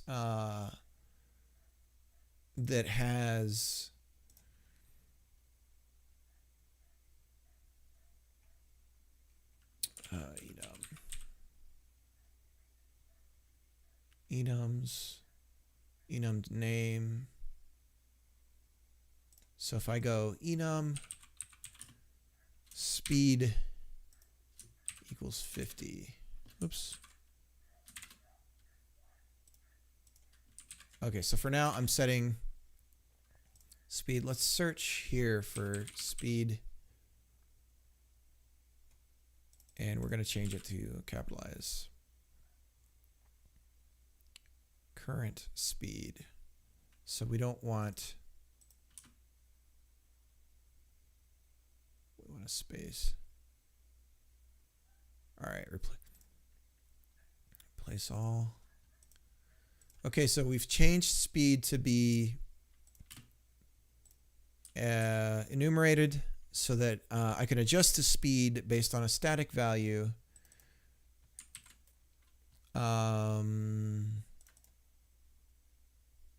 Uh,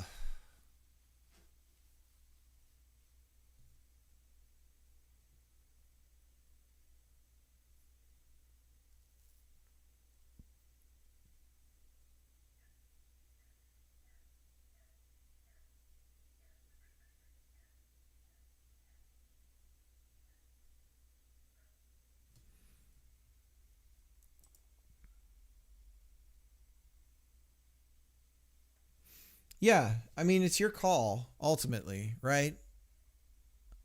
But I do agree that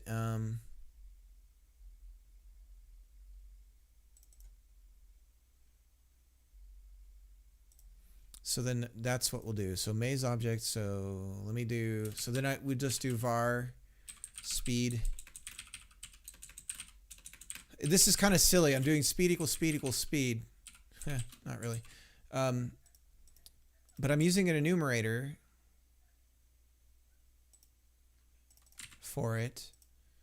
And then I need to go back to everywhere that I renamed speed with a capital. And we're going to be case sensitive. And then we're going to rename those back to speed. And we're going to look for only spaces. Place.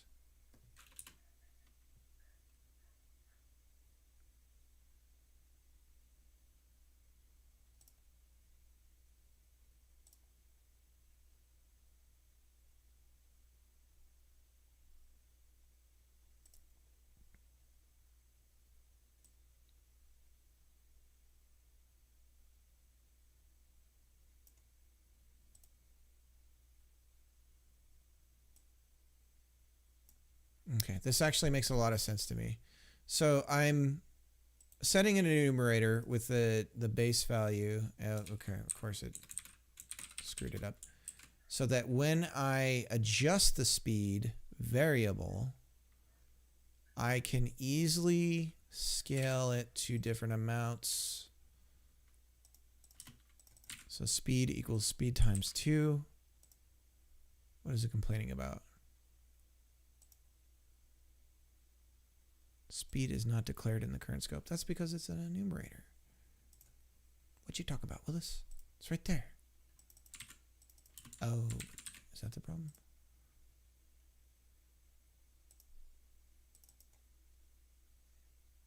It's in the parent.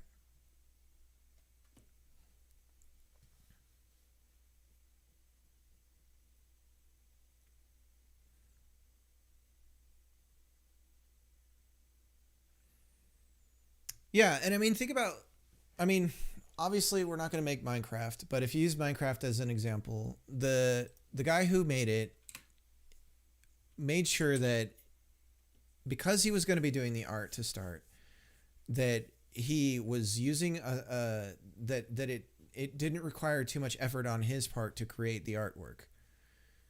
And if I've seen some videos of Notch when he was talking about how he accidentally made the creeper by getting the scaling wrong on a voxel for a pig. He was trying to make a pig, so he's trying to make it horizontally wide, and he accidentally made it vertically tall so that the legs were not spaced out and it just stretched up, and he thought that was funny and he just rolled with it. So, you know, if you're limited, so in that sense, if you think of your assets as your limitation and you work with them instead of against them, like, you know, it seems like you're doing with the art that you're doing, that seems like a much smarter way to go. For sure. It's like judo. Okay, so base object var speed. What is the problem?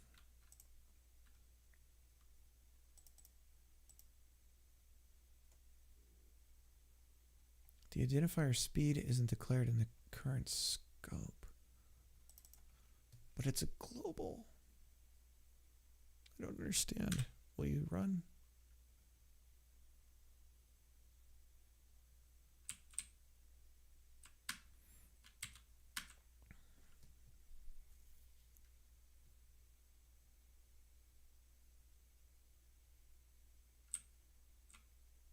There we go. Okay, we got that rock solid speed.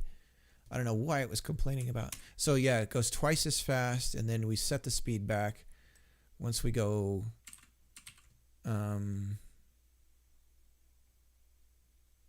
Once we're gonna leave enter home.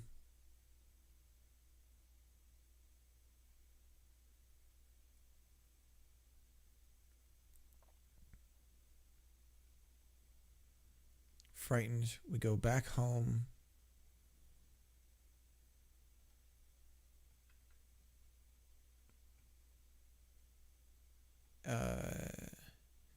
Enter home.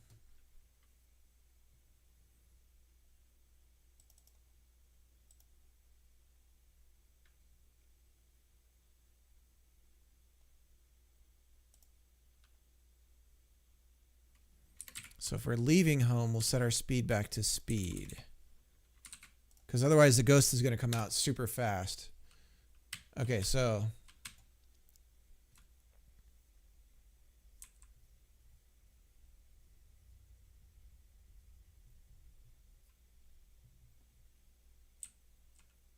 there he goes. He's going back fast. Boom, he's home. Then he leaves and he's back to his regular speed. Okay, so that's good. And then he killed me. Whoops. And then they froze. Because I died and their states did not reset. So that's the other thing I got. Okay. That's the other thing I got to fix. So their states on death. Workout player. Track stream.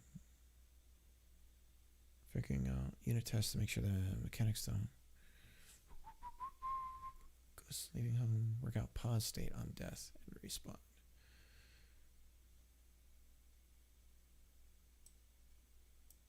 Okay.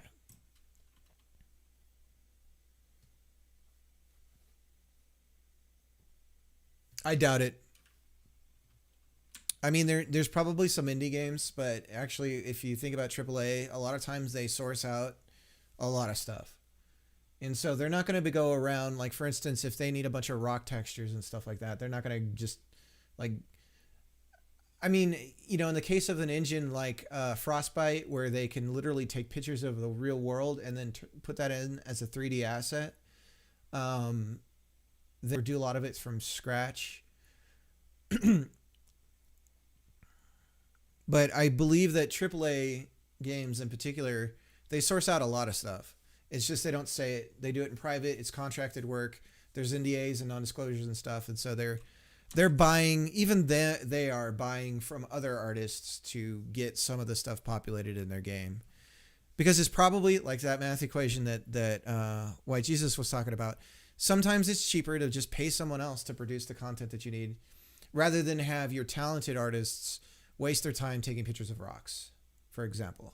So when you get to the AAA space, I think unless they're doing something really particular like an Assassin's Creed when they're trying to recreate certain environments and stuff like that, and they go on site and take photos and things, a lot of times they're going to outsource some of the mundane things or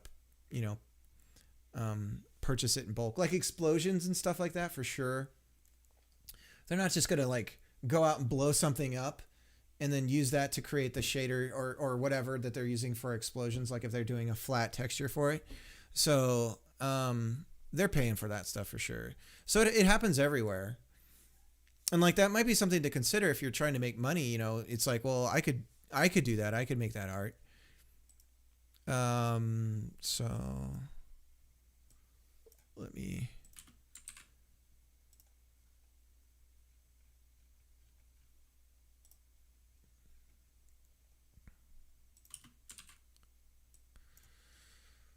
Okay.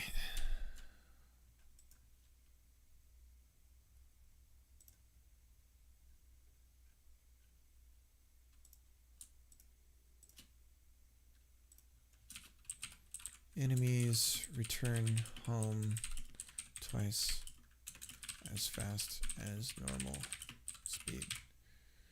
Looks good. And we'll push that out.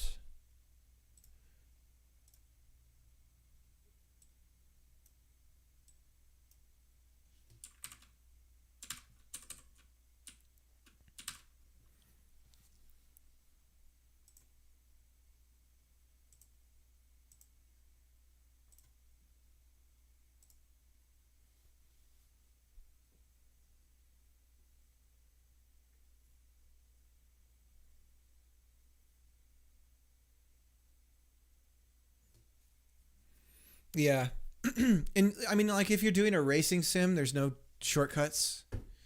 Like, you got to go out and take pictures of models and things like that.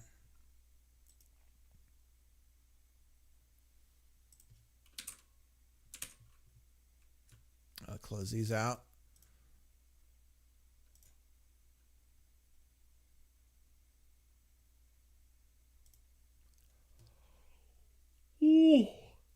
Well, I think I got to call it. But I did it like a 4-hour stream almost. Holy smokes. Well, I definitely made up for the time that I missed out on yesterday. And I'm feeling really good. There's going to be a lot of bug fixes tomorrow. That's all I'm going to be working on is bug fixes. There's a playable state of the game. You can get the ghosts to return home.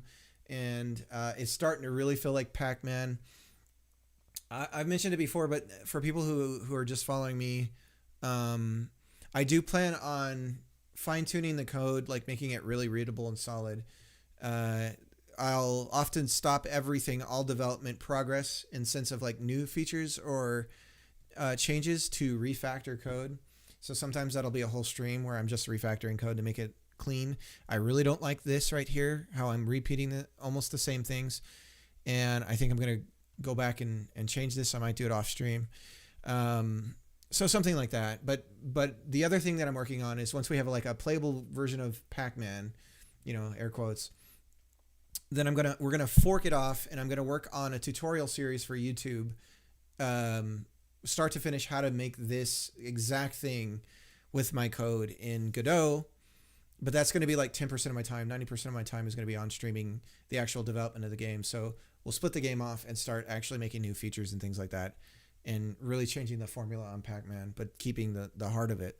So hopefully you guys stick around and watch me for that. But I got to take off for now. And yeah, I'll hit you up on Discord, guys. We can keep the conversation going there. I'd much rather be talking to you developers on Discord than I would watching YouTube or wasting my time on Twitter or something like that. So, Tortillas, I'm leaving. I just gave my goodbye spiel. Oh, I'm sorry, man. No, I'm leaving, but I just said it. If you hit me up on Discord, I got the Discord link. I'll post it again. I'd love to keep the conversation going there. And then I'm going to be working on a tutorial series for this game thing. Tomorrow I'm going to be streaming bug fixes like crazy. And then we're going to fork the game out and start making like a true original title, not based off Pacman, but then going in a totally different direction. So anyways, hopefully I'll see you guys on Discord or whatever. And I'll be on tomorrow, probably streaming around 2 Pacific time, which I need to get used to saying GMT times. Have a good night, guys. Peace.